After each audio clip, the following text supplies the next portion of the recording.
Jurusan Komunikasi Penyiaran Islam atau KPI adalah salah satu jurusan yang berada di bawah naungan Fakultas Dakwah dan Komunikasi di Universitas Islam Negeri Sunan Gunung Jati Bandung.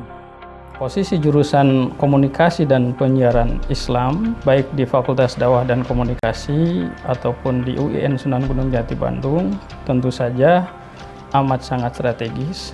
Kenapa? Karena kita tahu bahwa KPI di samping mengembangkan dan mendalami aspek-aspek kompetensi dalam bidang tabligh, tapi juga mengembangkan kompetensi dalam bidang broadcast. Visi dan misi jurusan Komunikasi Penyiaran Islam adalah menjadi program studi yang unggul, profesional, dan kompetitif dalam bidang komunikasi penyiaran Islam tingkat ASEAN pada tahun 2025.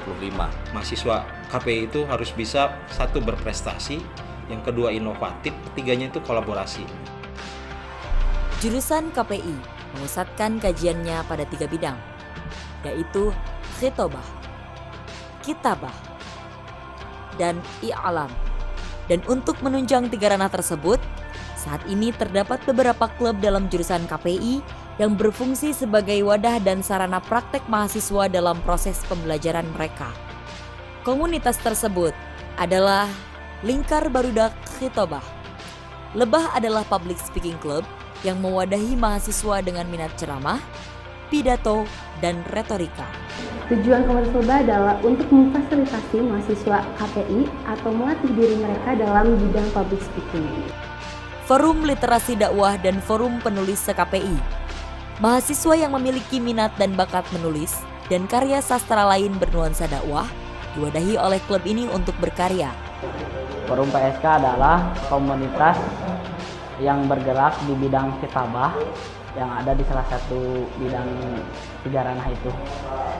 Kegiatannya seperti diskusi, meliput berbagai acara yang ada di kampus, dan tentunya ada majalah yang setiap minggunya kita terbitkan. Free Film. Free Film adalah klub i'lam yang fokus bergerak di bidang broadcasting. Klub ini merupakan wadah karya mahasiswa yang mempunyai minat dan passion untuk memperdalam spesialisasi bidang broadcasting.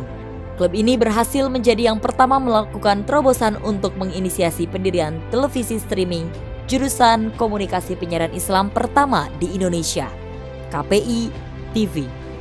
Free Film adalah komunitas yang bergerak di bidang audiovisual, di mana para anggotanya dituntut untuk membuat sebuah karya audiovisual, baik itu berupa film-film pendek ataupun membuat sebuah program TV yang bernuansakan dakwah. Untuk menunjang segala proses pembelajaran di jurusan KPI, berbagai sarana mumpuni dihadirkan untuk memfasilitasi kreativitas mahasiswa dalam berkarya dan mempraktekkan apa yang dipelajari di dalam kelas.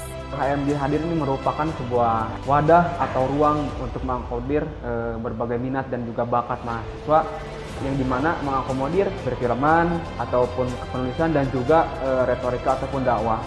Di KPI kita dibina menjadi kreatif minority yang harus bisa menciptakan ruang-ruang hidup yang bagus gitu. Kita dibina menjadi manusia yang berkesadaran, dibina menjadi manusia yang selalu bisa berdinamika dengan kehidupan, maka ilmu-ilmu yang kita dapatkan di KPI ini tentu akan berpengaruh, sangat berpengaruh dalam karir saya hari ini. Jurusan Komunikasi Penyiaran Islam bertekad untuk terus menyiapkan sarjana profesional dan mendidik calon cendekiawan muslim yang berakidah dan berkiprah islami serta berakhlakul mulia. Lulusan jurusan Komunikasi Penyiaran Islam dapat berkiprah dan terserap di berbagai profesi profesional di dalam maupun luar negeri. Bismillahirrahmanirrahim. Assalamualaikum warahmatullahi wabarakatuh. Waalaikumsalam warahmatullahi wabarakatuh. Waalaikumsalam warahmatullahi wabarakatuh. Alhamdulillah, alhamdulillahirabbil alamin. Assalatu wassalamu ala asrofil anbiya wal mursalin wa ala alihi washabihi ajmain. Yang saya hormati Bapak Ketua Jurusan KPI UIN Sunan Gunung Jati Bandung, yang saya hormati juga para narasumber. Di sini sudah hadir bersama kita Pak Haji Agus Salman, kemudian juga Ibu Hajah Ucu Hayati dan Ibu Hajah Gina Gantini Eva Rahma. Terima kasih sudah bergabung di dalam acara Talk Show Series seri ke-7 yang dilaksanakan oleh jurusan Komunikasi dan Penyiaran Islam UIN Sunan Gunung Jati Bandung. Jadi alhamdulillah acara ini menjadi acara yang rutin, meskipun pada kesempatan ini sebetulnya sudah libur panjang, long weekend informasinya. Tapi karena kita sudah mencanangkan bahwa jurusan KPI kita akan membuat acara secara rutin, maka acara ini tetap kita selenggarakan dengan kondisi ya mungkin sedikit banyak keterbatasan. Bapak Ibu sekalian, talk show series yang kita laksanakan pada kesempatan ini berkaitan tentang sharing pengalaman dari para alumni jurusan KPI yang sudah sukses, yang sekarang menjadi ASN atau PNS di lingkungan Kementerian Agama, khususnya menjadi penyuluh agama. Dan terkhusus lagi, kemudian ada yang sudah menduduki jabatan, yaitu Pak Haji Agus Salman, yang sekarang menjadi Kasih Pendidikan di Kemenag Kota Banjar. Ya. Bapak Ibu sekalian, jadi talk show series pada kesempatan ini, sebagai pengantar aja, ini menjadi talk show series lanjutan dari Kamis yang lalu. Kamis lalu kita menghadirkan para mahasiswa berprestasi yang mereka kemarin itu menjuarai lomba pidato, lomba ceramah, dai, lalu kemudian ada lomba public speaking atau public speech contest yang diselenggarakan DPRD. Jadi banyaknya lomba-lomba itulah yang kemudian diharapkan menjadi bagian dari proses untuk menciptakan profesionalisme, terutama ketika sudah masuk di dunia kerja. Dan khususnya lagi ketika sudah berada di lingkungan salah satunya profesi yang dikenal di alumni-alumni KPI itu menjadi penyuluh agama. Maka pada kesempatan inilah talk show series ini menjadi lanjutan dari talk show series yang diadakan Kamis yang lalu, yaitu ini profesi yang menjadi salah satu menjadi kejaran alumni-alumni KPI yang kemudian memang banyak peluang, terutama ketika banyak Kementerian Agama dibangun, didirikan karena adanya pengembangan kabupaten atau kota. Untuk itu, sebagai pengantar, maka kita bisa simak terlebih dahulu ada sambutan dari Pak Dr. Haji Aang Ridwan sebagai Ketua Jurusan KPI UIN Sunan Gunung Jati Bandung. Saya persilakan, Pak Ang. Bismillahirrahmanirrahim. Assalamualaikum warahmatullahi wabarakatuh. Waalaikumsalam warahmatullahi wabarakatuh. Alhamdulillahil qail wa ma'alaina illal balagul mubin. Assalatu wassalamu ala asrafil anbiya wal mursalin. Sayyidina Maulana Muhammadin wa ala alihi washabihi ajma'in, amma ba'd. Wa qala Allahu ta'ala fi kitabil karim wa huwa asdaqul qailin. A'udzu billahi samil alim minasyaitonir rajim. Bismillahirrahmanirrahim. Rabbi habli hukma wa alhiqni bis solihin waj'alni lisana sidqin fil akhirin waj'alni min warasati jannatin na'im. Al-ayah sadaqallahul azim. Pak Dr. Wes, Sekretaris Jurusan KPI Fakultas Dakwah dan Komunikasi UIN Sunan Gunung Jati Bandung yang saya hormati, teristimewa para narasumber Pak Haji Agus Salman MAG, Ibu Hajah Ucu Hayati MSOS, kemudian Ibu Hajah Gina Gantini MSOS. Mohon izin saya panggil nanti Kang Agus, Teh Ucu, dan Teh Gina, keluarga besar KPI. Terima kasih di tengah kesibukannya menjalankan tugas sebagai ASN, yang saya yakin untuk tugas penyuluh itu tidak ada liburnya. Meskipun orang lain tanggal merah, long weekend, saya yakin semua narasumber kita ini tidak ada libur dalam bekerja. Juga para partisan yang hadir, ada Ibu Mimin Mintarsi, Ibu Raudona, kemudian juga ada Ibu dari SMP 5, Ibu Rahmi. Terima kasih sudah bergabung. Meski saya menyampaikan permohonan maaf karena ada kendala teknis mungkin terkait dengan liburan, link yang pertama di-share itu tidak bisa digunakan. Kemudian kendala teknis yang kedua, KPI Talk Show Series ini sejatinya selalu live di YouTube dan peminatnya banyak. Ini sudah masuk juga kejadian ke saya tentang tidak bisa ditemukan di YouTube, insya Allah, tapi nanti kita di-record dan kita di-upload. Pertama-tama, saya mengucapkan terima kasih yang sebesar-besarnya di tengah kesibukan para narasumber untuk bisa hadir. KPI Talkshow Series ini menampilkan, udah di seri yang ke-7, sosok alumni dan mahasiswa yang berprestasi. Alumni yang berprestasi itu jelas menjadi kerangka referensi untuk membangun motivasi, di mana mahasiswa prodi KPI setiap tahun selalu mengalami peningkatan jumlah. Dari 2 kelas, 3 kelas, sampai sekarang 4 kelas, bahkan kalau kita mau ngotot 5 sampai 6 kelas juga bisa, hanya saja kita terbatas lokal, terbatas kelas. Di tengah banyaknya animo masuk ke jurusan KPI, tidak banyak juga, maksud saya banyak juga mahasiswa yang lost orientasi. Sesungguhnya kita ini menjadi apa? Meski sesungguhnya kita sudah mempartisi dalam kompetensi. KPI UIN Bandung itu kan punya 3 ranah kompetensi, 1 khitobah, 2 kitabah, 3 iklam, public speaking, writing, dan broadcasting. Nah, untuk ketiga ranah itu perlu kita menampilkan sosok alumni yang sukses. Para narasumber yang hadir pada sore hari ini, Kang Haji Agus, Teh Haji Ucu, dan Teh Haji Gina, sosok profil alumni yang sukses di dunia public speaking, di dunia khitobah. Berbasis kompetensi dalam public speaking-nya, Kemenak merasa perlu untuk merespon alumni semua untuk menduduki jabatan-jabatan tertentu, seperti yang sedang dipegang oleh Kang Haji Agus hari ini. Nah, ini yang perlu di-share, Teh Ucu, Kang Agus, dan Teh Gina, pada kawan-kawan kita semua, terutama mahasiswa, dan siapapun yang bergabung pada kesempatan sore hari ini, untuk bisa menjadi jalan yang bisa ditapaki oleh para mahasiswa alumni kita nantinya. Bahwa ternyata memang alumni KPI diserap oleh pemerintah melalui profesi penyuluh. Dan sejatinya penyuluh memang itu dari KPI. Sebab kalau penyuluh bukan alumni KPI, khawatir nanti penyuluhannya malpraktek ya, seperti itu. Harus dari prodi KPI atau juga dari Fakultas Dakwah. Tapi insya Allah kalau dari KPI itu dijamin. Nah, itu paling yang bisa saya sampaikan. Jangan sungkan Teh Ucu, Kang Agus, Teh Gina untuk men-share tips sukses bisa seperti sekarang. Saya yakin ketiga narasumber ini bukan penyuluh standaran, selain posisinya sebagai ASN, pengabdiannya pada masyarakat dalam lompatan-lompatan kegiatan dakwah yang bervariasi seperti yang dilakukan oleh Teh Ucu sekarang dengan banyak kegiatannya, Teh Gina banyak kegiatannya, itu justru yang kami butuhkan. Jadi bukan sekedar statusnya di ASN, tapi pengembangan dakwah yang dilakukan, itu yang dibutuhkan. Pak Haji Agus misalnya selain rutin jadi Dewan Hakim, kemudian jadi penceramah di media televisi, di TV nasional, kemudian juga jangan tanya kalau di masyarakat, lewat panggung-panggung tablik akbar, itu nampaknya yang perlu di-share ke kawan-kawan. Jangan ragu untuk meng-share rahasia hidupnya, Teh Ucu, karena rahasia boleh di-copy oleh teman-teman, tapi rezeki kan tidak bisa dipaste. Gitu. Nah, itu nanti bisa di-share ke teman-teman semua. Pak Wes, itu saja yang bisa saya sampaikan. Mari kita sama-sama buka KPI Talkshow Series yang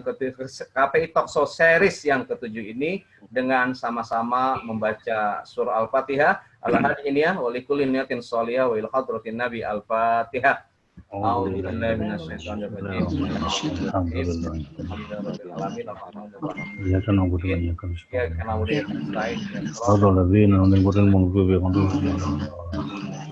Sekian, wallahu a'lam bishawab wal hidayah. Wassalamualaikum warahmatullahi wabarakatuh.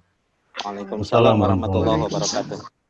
Terima kasih Pak Ketua Jurusan KPI UIN Sunan Gunung Jati Bandung, Pak Dr. Jaang. Dan kita langsung masuk ke sesi talkshow seriesnya.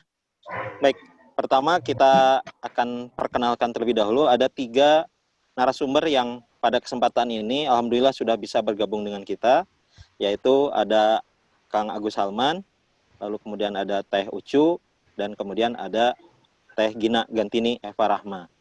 Oke, kita lebih rileks saja ya, karena ini mah talkshow namanya juga, jadi bukan presentasi. Kita mulai dulu dari ini,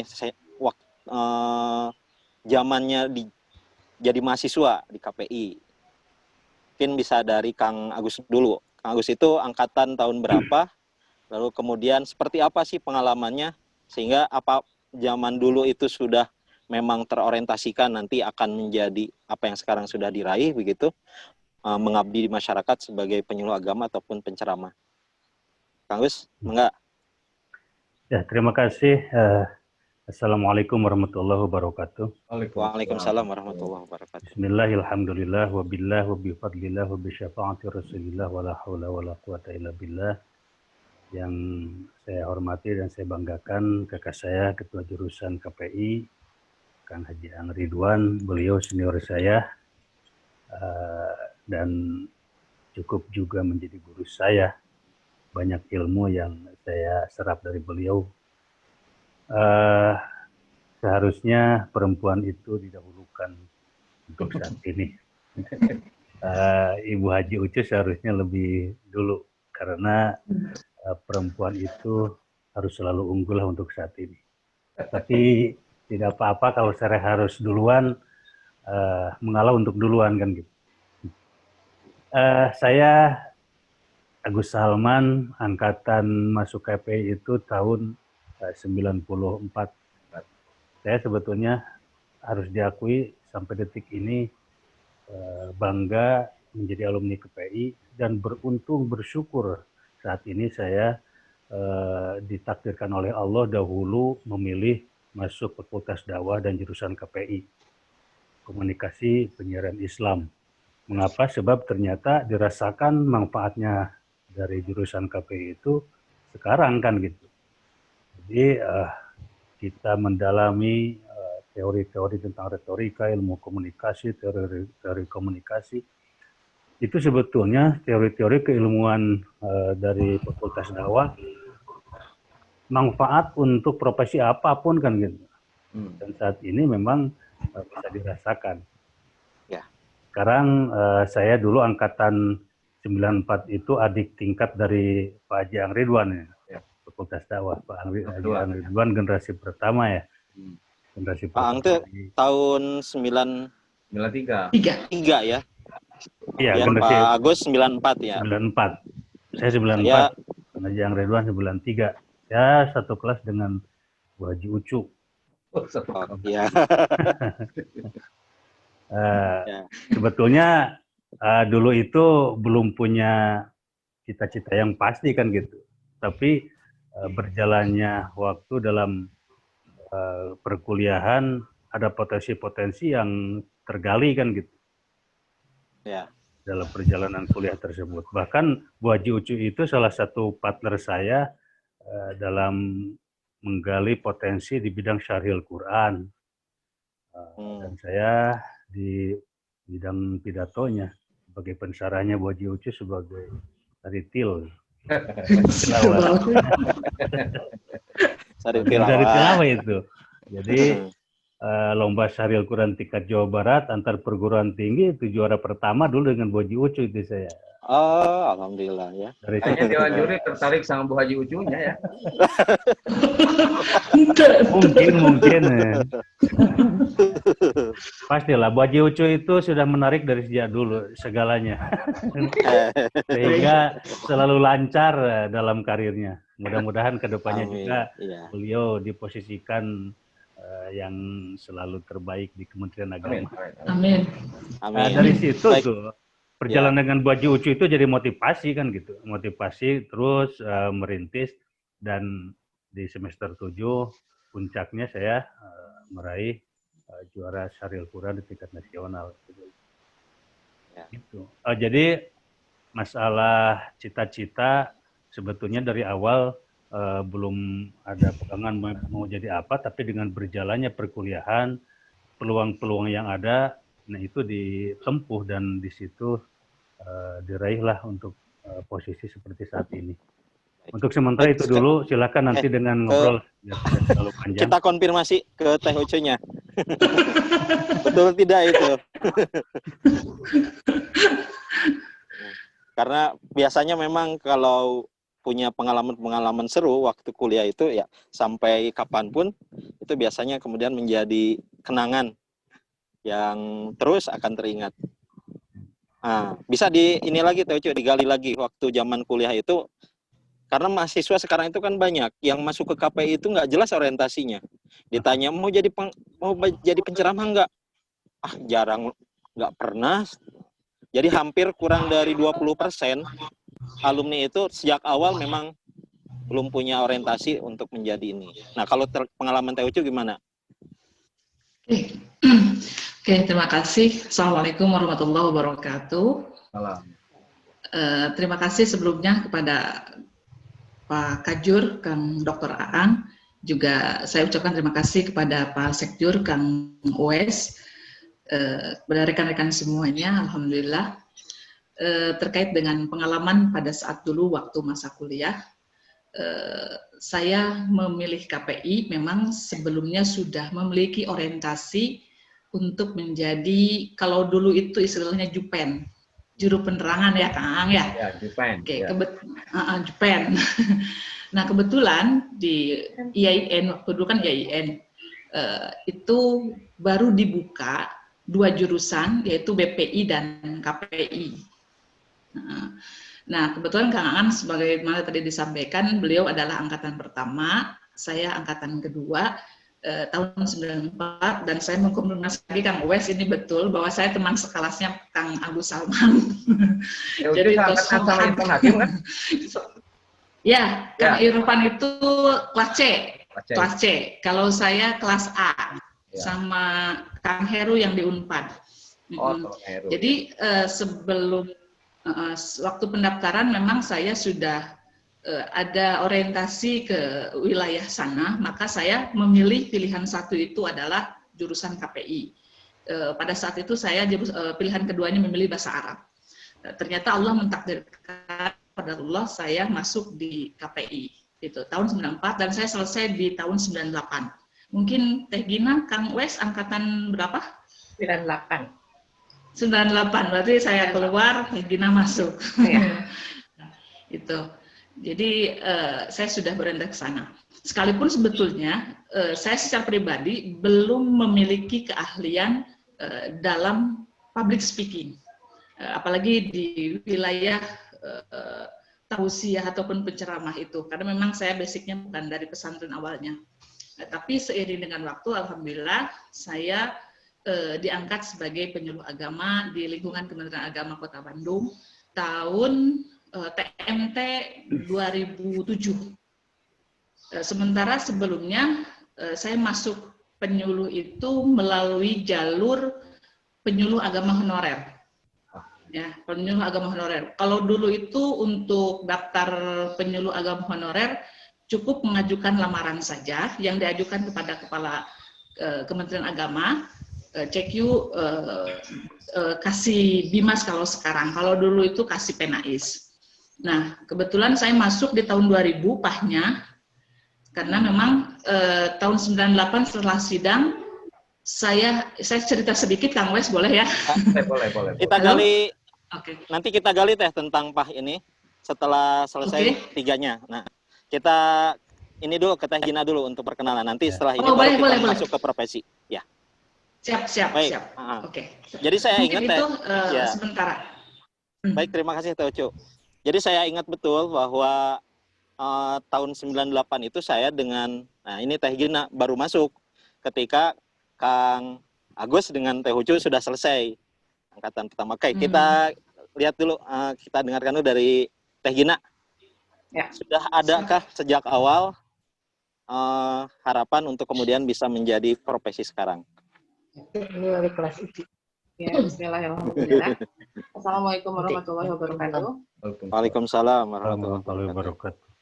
Bapak Ketua Jurusan Haji Aan Maulati, Pak Uwais, Pak Sekjur yang saya hormati. Sebelumnya mungkin saya kalau melihat lulusan 98 sama dengan Pak Uwais. Dan pertama saya masuk awal ya, 98 ya, masuk. Dan sebelumnya saya masuk ke UIN itu sebenarnya bukan keinginan gitu, karena kan saya sebelumnya dari sekolahnya dari umum gitu. Saya jadi dari sekolahnya bukan dari pesantren, jadi dari SMA 24. Terus SMA-nya SMP negeri gitu. Jadi dari SD, SMP, SMA itu selalu sekolahnya itu ya sekolah negeri gitu. Terus tiba-tiba karena disuruh sama Bapak, jadi masuk ke UIN gitu. Walaupun pas masuk itu jurusan apa gitu ya, bingungnya. Terus kata Bapak udah KPI gitu, ya sudah KPI. Terdampar ya, bukan berlabuh, terdampar ya. Berarti Bapaknya yang cerdas. Ya, jadi pas pertama masuk ke UIN itu memang ya mungkin keinginan Bapak, tapi alhamdulillah ya dengan ya orang tua pasti pengen anaknya yang terbaik ya. Jadi sekarang alhamdulillah udah jadi PNS di Kemenak. Nah, saya masuk 98 seangkatan sama Pak Uwais. Kebetulan Pak Uwais itu dari kuliah itu Kosma, selalu jadi Kosma. Terus lulus 2003 dan pas 2003 itu lulus itu wisuda itu Juli. Oktober itu saya testing Kemenak. Waktu testing itu penyuluh juga sebenarnya saya penyuluh itu apa sih gitu. Awalnya belum tahu penyuluh itu apa, tapi alhamdulillah lulus tesnya dan Desember langsung SKCPNS-nya langsung. Alhamdulillah sudah langsung CPNS. Waktu kuliah dulu aktivitas untuk kegiatan public speaking atau hitobah sudah mulai diikuti atau belum? Atau waktu dulu mah ikut aja dulu gitu? Ya waktu kuliah ya memang sih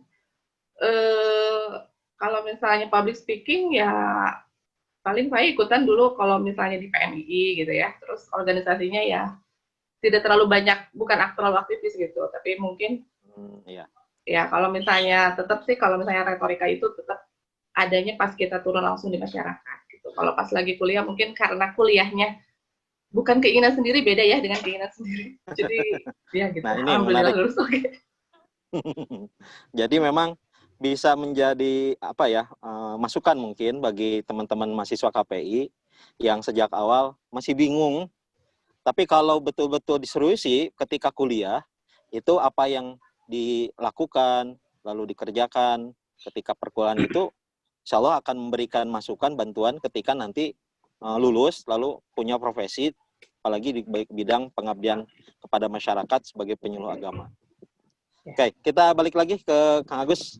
Nah, ini menariknya itu prosesnya kan ketika lulus kuliah itu ada apa istilah mahasiswa itu ada inkubasi.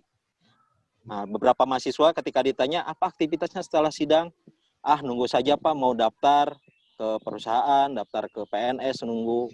Nah, ini yang seringkali kemudian menjadi apa ya kesulitan awal karena ternyata lulus kuliah itu bukan dari akhir perjalanan, justru baru mulainya kehidupan.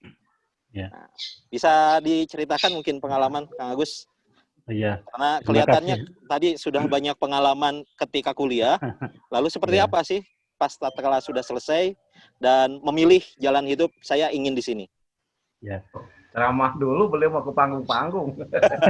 Itu yang menariknya, bisa begitu gitu. Nah, faktor apa itu?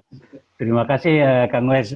Tadi saya bilang ada motivasi gitu kan dalam perjalanan kuliah, ternyata saya ada potensi yang digali, yang bisa digali untuk bidang public speaking, dan saya didukung juga dengan latar belakang tinggal di Pondok Pesantren Al-Jawami. Di Pondok Pesantren Al-Jawami itu di sana ada aktivitas yang mengolah, mendidik, menggembleng para santri untuk ceramah, untuk pidato, diaktifkan di masyarakat kan gitu. Jadi ada peluang-peluang, ada lahan-lahan untuk mengembangkan potensi di situ. Kemudian di kampus akhirnya juga karena merasa ada potensi di arah public speaking didalami terus kan gitu dengan dukungan teori-teori dalam perkuliahan. Nah, dalam perjalanannya setelah lulus atau setelah keluar dari kampus juga, karena memang yang tadi saya bilang semester 7 masih dalam periode kuliah, saya sudah meraih alhamdulillah itu kan prestasi di bidang syariul Quran dan saat itu di bidang public speakingnya, bidang pensyarahnya, di situ jadi bekal kan gitu. Dari situ mulai dikenal masyarakat, sehingga pas keluar dari kampus bahkan ini sudah menjadi rezeki saya mungkin keluar dari kampus itu, bahkan di akhir semester akhir kuliah lah, saya diperkenalkan dengan Kiai Haji Junaidi kan gitu. Saat ini kan dosen di KPI juga, Fakultas Dakwah. Kebaikan beliau, kesolehan beliau, beliau mengajak saya untuk mengikuti beliau kan. Akhirnya saya pun menyambut dengan gembira mengikuti beliau sebagai asisten dalam ceramahnya karena saat itu beliau lagi mulai naik daun kan gitu. Nah, Kang Haji Jujun itu sedang naik daun, saya berguru mengikuti beliau, dan saya cara mendidik beliau itu saya salut kan gitu. Cara mendidik beliau itu bukan mengajarkan saya untuk ceramah, memberikan teori pidato, bukan, tapi memberikan panggung-panggung ke saya, sehingga dengan banyaknya jam terbang di situ saya banyak terlatih kan gitu. Sebab memang waktu itu diberi waktu berapa menit, Kang, ketika pertama kali tampil awal? Bukan setelah dengan Kang Jujun. Dengan Kang Jujun terutama Dengan ya. Pak Jujun itu bukan dibawa bareng dengan beliau kan gitu, satu panggung, bukan. Bukan ya. Tapi dipercaya untuk memiliki panggung sendiri. Kan gitu. Jadi karena undangan kepada beliau itu sangat padat, nah masyarakat masih berdatangan mengundang beliau, dilempar ke saya. Jadi saya itu dipercaya untuk mengisi panggung sendiri kan gitu, bukan bareng dengan beliau. Sejak awal sudah langsung diberikan amanat. Iya, seperti itu. Dari situ kan karena beliau punya prinsip kepada saya, pokoknya nanti juga mencek bahasa orang, engke ge pidato mah bakal ngaalusan asal loba panggungnya heula, loba jam terbang. Jadi diberi panggung terus. Nah itu ilmu dari beliau itu. Akhirnya dari situ saya tidak nganggur keluar kuliah itu kan gitu. Nah. Keluar kuliah tidak nganggur, kemudian sehingga sampai kepada titik menjadi PNS, lolos di PNS juga saya sudah berjalan mengikuti Kang Jujun Junaidi untuk mengisi panggung-panggung seperti itu. Dan sampai mandiri saat ini pun saya tidak lepas dari beliau untuk menjadi muridnya, adiknya, sekaligus anak asuhnya lah. Oke, Pak Wes, saya masuk sedikit ya. Mangga. Satu, ini untuk pelajaran kawan-kawan mahasiswa. Kang Agus Salman itu dia fokus ngembangin potensi public speaking-nya. Hingga pada saat kuliah, dia selalu terlibat dalam kegiatan lomba-lomba. Dari mulai lomba pidato sampai lomba syaril Quran. Puncaknya dia kan di juara nasional syaril Quran. Jadi saling poin pertama dari Kang Agus, beliau itu aktivis lomba. Hingga kompetensi di public speaking-nya terasah oleh lomba. Yang kedua, lingkungan mengkonstruksi dia, karena beliau tinggal di pondok pesantren. Jangan ditanya pesantren. Kan pesantren itu harus melayani kebutuhan masyarakat dari mulai pelayanan doa sampai pelayanan publik. Lagi-lagi Kang Agus terasah.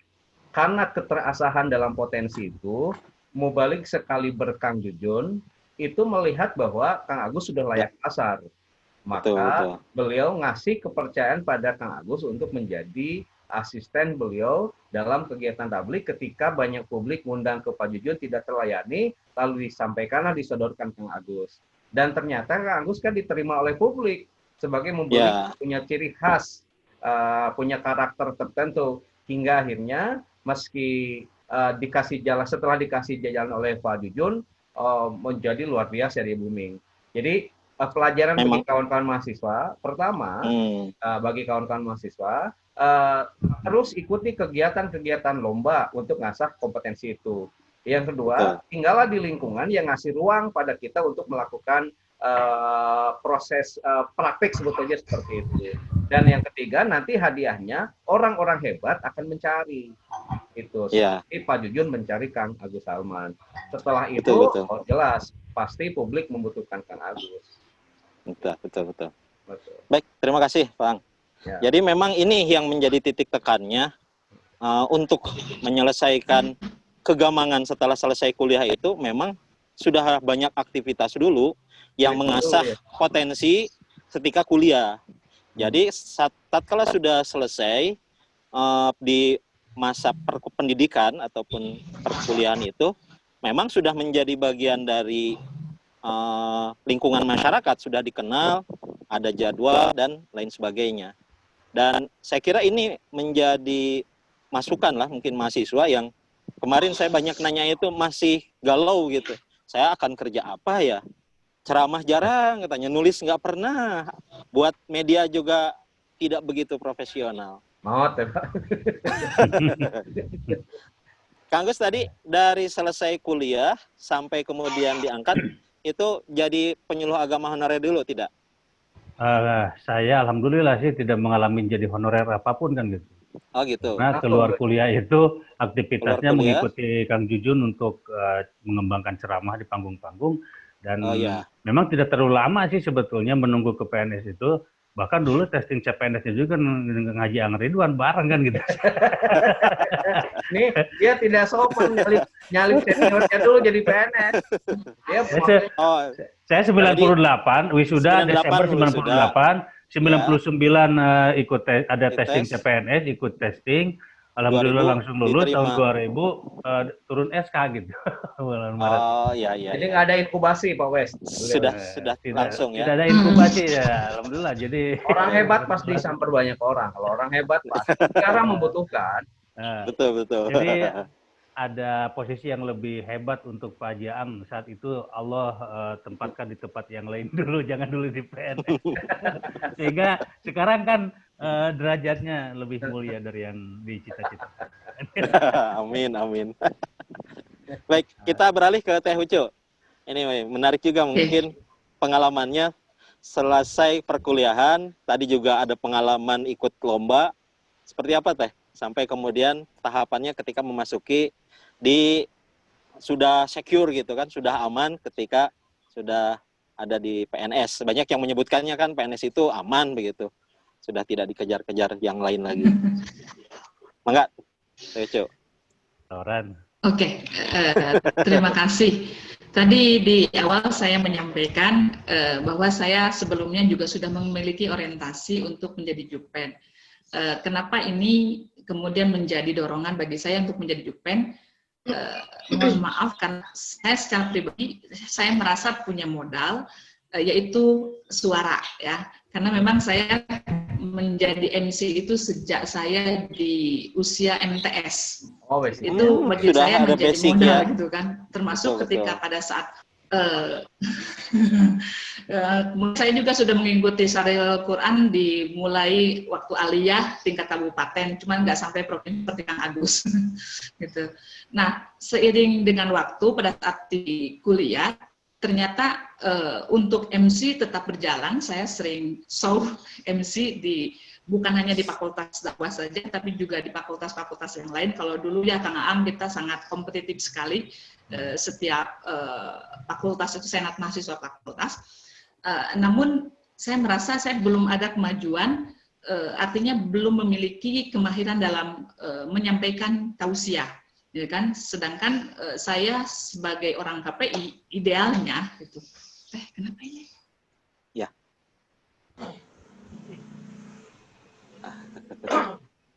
Ya, lanjut, Teh Ucu. Halo. Terputus sinyal kayaknya, Kang. Terputus sinyal ya. Oke, nanti sambung ulang. Baik. Teh Gina dulu. Kita lanjut ke Teh Gina dulu. Ya, ini Teh Gina. Ada tuh. Ada. Halo. Oh, masih ada Teh Ucu? Ya. Silakan Teh Ucu. Ya. Jadi karena saya merasa belum memiliki keterampilan untuk bisa menyampaikan tausiah, maka saya mengikuti Tahasus Kuliatul Mubalighin yang diselenggarakan oleh Masjid Asyakur di tahun 97 barengan sama Kang Aep. Sama Kang Aep Wahyudin, Kang Aep. Betul. Kita bareng-bareng tahun 97. Masjid Asyakur itu di mana? Asyakur di bawah Sekelimus. Waktu itu Pak Kiai Haji Samsur Yusuf almarhum. Ya. Oke. Oh iya. Lagi-lagi saya belum bisa membuktikan itu. Akhirnya saya berubah haluan, Kang Wes. Berubah haluan, kayaknya saya harus orientasinya kayaknya ke media aja deh, gitu kan. Jadi saya ada keinginan untuk masuk di media, maka setelah saya sidang 2 hari, saya mengikuti kuliah lagi diploma 1 jurusan broadcasting. Halo. Di Stikom. Di mana Teh? Di Labkindo. Oh, Labkindo ya. Di Labkindo. Dulu itu di Binong ya. Saya 1 tahun. Kemudian saya mau pulang bingung karena sampai pada saat itu saya belum bisa berbicara di depan orang, terutama dalam hal bimbingan dan penyuluhan. Maka saya akhirnya menetap di Bandung. Dan kebetulan ada kolega di Pusat Dakwah Islam Jawa Barat, saya dibawa ke Pusdai.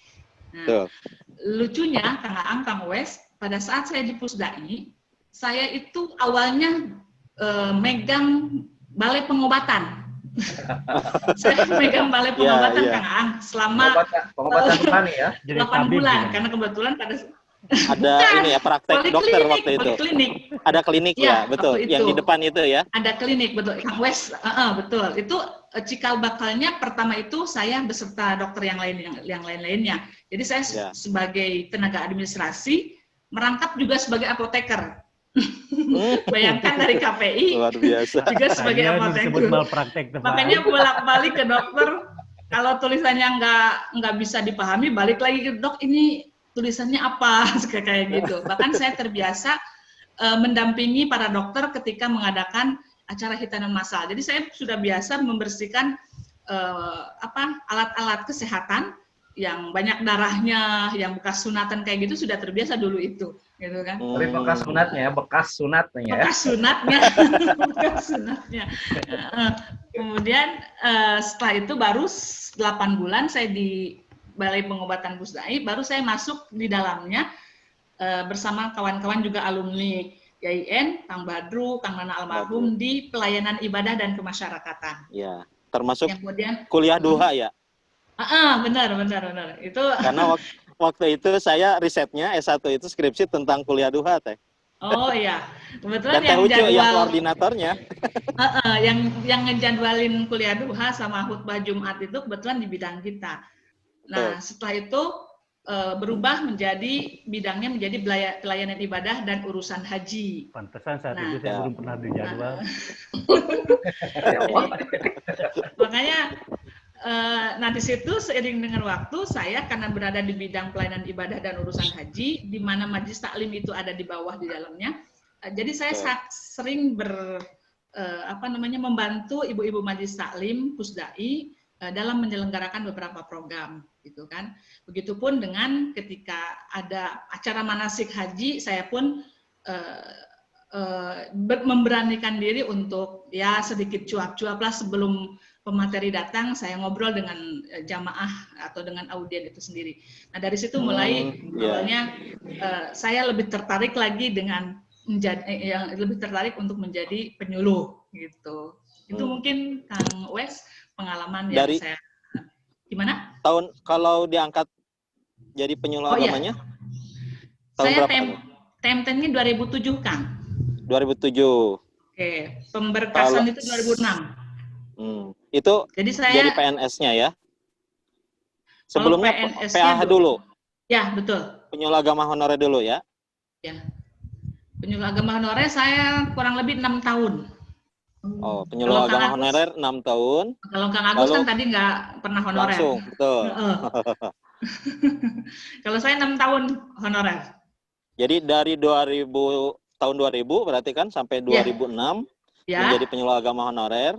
Betul. Setelah itu diangkat di kategori honorer itu ya, K1. Iya, betul. Bigoiri hisab itu kan? Iya, jadi langsung pemberkasan aja. Ya. Ya uji sama dengan saya diangkatnya Bigoiri hisab. Bigoiri hisab. Tanpa ujian. Tanpa ujian. Karena ujiannya sudah di lapangan. Iya, betul, Kang Ang. Kan 6 tahun diujinya itu. Lebih lama. Ini Kang Agus hebat banget ini. Oke, baik. Menarik juga itu cerita Teh Ucu ya. Termasuk saya yang paling membekas itu, tatkala mengurus skripsi waktu itu, Teh Ucu yang ngurus Majelis Taklim untuk kuliah duha. Tapi mungkin Teh Ucu sudah lupa lagi. Karena waktu itu saya masih ingat membuat pamflet tapi dengan gaya untuk remaja.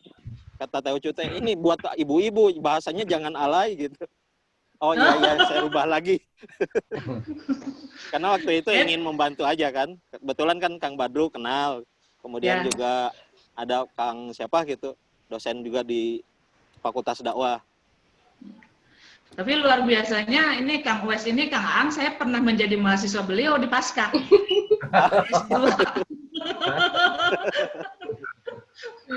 Dan alhamdulillah nilainya tidak mengecewakan, saya dikasih A, baik banget. Oh, semul ada bisa ngasih Duka punaon ya teman, duka punaon. Nah, termasuk salah satu mahasiswa saya yang dulu teman saya itu ini Teh Gina. Ya, betul. Maka cerita Teh Gina gimana nih selesai kuliah? Selesai kuliah S1 karena saya alhamdulillah langsung jadi PNS. Dan justru saya tuh ditempatnya itu di lapangan itu gitu. Jadi kalau mungkin waktu yang orang lain kan mungkin tadi Pak Haji Agus, Teh Ucu memang sudah terbiasa di lapangan, terbiasa dari pesantren gitu. Sedangkan saya kan memang dari umum ya basicnya. Nah, makanya mungkin pas saya jadi PNS itu di lapangan itu kita benar-benar ditempa, kita harus bisa segala gitu. Dan masyarakat kadang melihatnya tidak mau tahu gitu ya, mereka melihatnya harus bisa gitu sih. Yang namanya penyuluh itu kan tidak hanya mana tuh seringnya kan setiap hari itu koordinasi rapat ke kelurahan, kecamatan, koordinasi dengan Koramil, dengan Polsek, seperti itu rapat. Jadi rapat di PKK gitu. Nah, jadi kita kalau misalnya di masyarakat itu memang harus aktif, jadi aktivis gitu. Dan itu karena itu jadi saya memang harus aktif gitu di masyarakat dan harus bisa gitu, dituntut untuk bisa gitu. Dan mereka tidak melihat pokoknya dari KUA itu dianggapnya tahu segala gitu ya, dianggap itu pokoknya. Sedangkan kan di KUA itu kadang masyarakat itu melihatnya ada tupoksinya masing-masing kan, tapi kalau penyuluh di lapangan itu ya harus banyak yang konsul segala macam lah ya, dari mulai rumah tangga, dari mulai segala macam, pokoknya itu memang di masyarakat itu harus bisa itu, haji segala macam. Nah terus akhirnya jadi, pas learning by doing ya di lapangan. Iya. Kemudian apa yang kemudian diminta itu yang dipelajari, digali terus. Ya, seperti itu. Terus kalau ya bisa lanjut Mangga? Ya. Nah, setelah akhirnya tahun berapa ya? 2015 saya kuliah S2.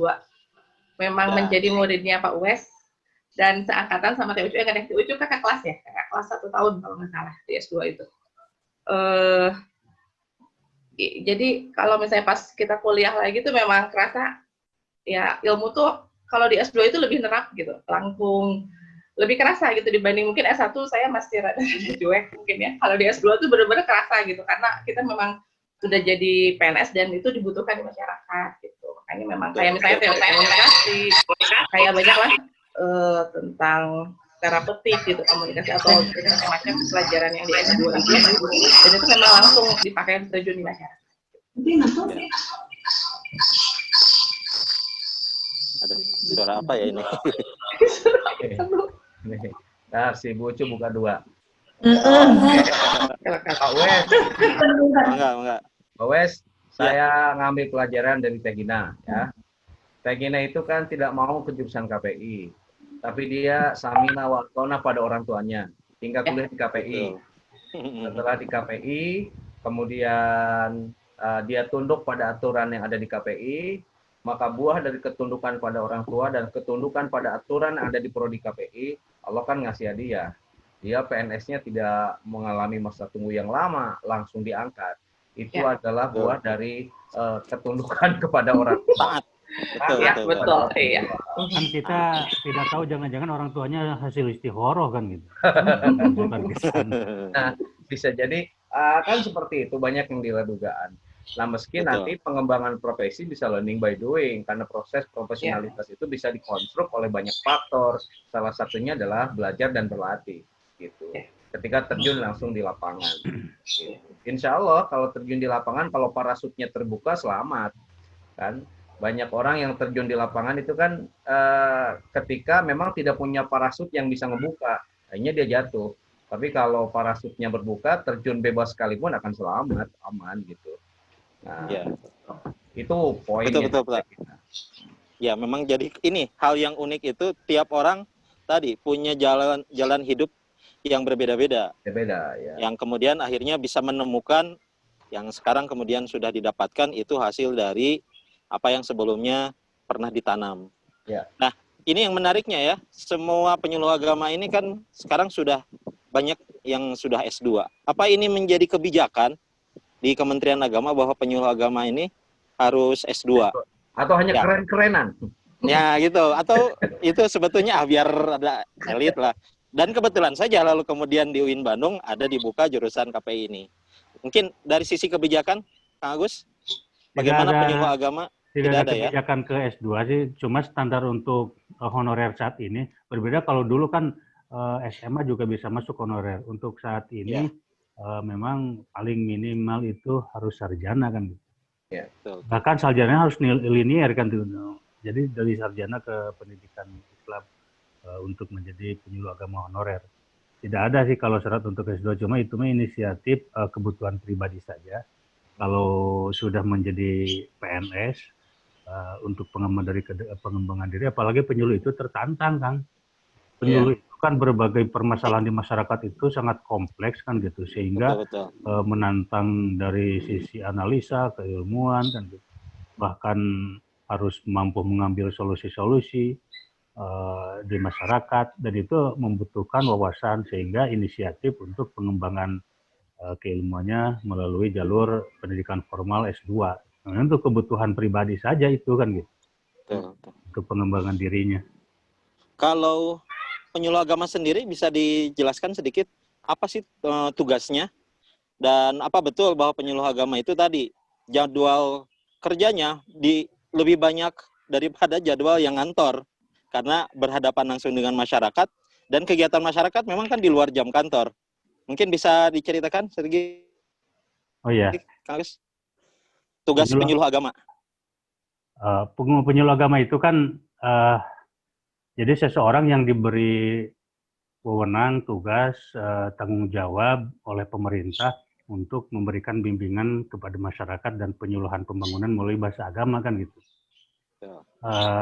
Penyuluh itu tugas fungsi pokoknya memberikan pembinaan, bimbingan kepada masyarakat dalam hal kebutuhan keagamaan, sehingga penyuluh itu ditempatkan di KUA supaya bisa bersinergi, berkoordinasi dengan KUA dalam mengayomi dan melayani masyarakat di bidang keagamaan. Makanya KUA itu bukan fungsinya untuk menikahkan saja, tapi hal yang berkaitan dengan pembinaan keagamaan itu di KUA gitu kan. Apa bukan kantor urusan AWW ya? Apa kan kantor urusan agama kan? Gitu. Nah, makanya ada kewajiban nggak jadwal untuk menyampaikan ceramahnya dalam seminggu berapa kali gitu? Kemudian ada penugasan seperti apa? Ya, penyuluh agama itu nanti Bu Haji Ucu akan sekarang Bu Haji Ucu sedang lagi menjalani kan sebagai penyuluh. Saya sudah mantan kan gitu. Sudah mantan penyuluh untuk saat ini. Cuma yang saya pahami dulu gitu kan. Memang penyuluh itu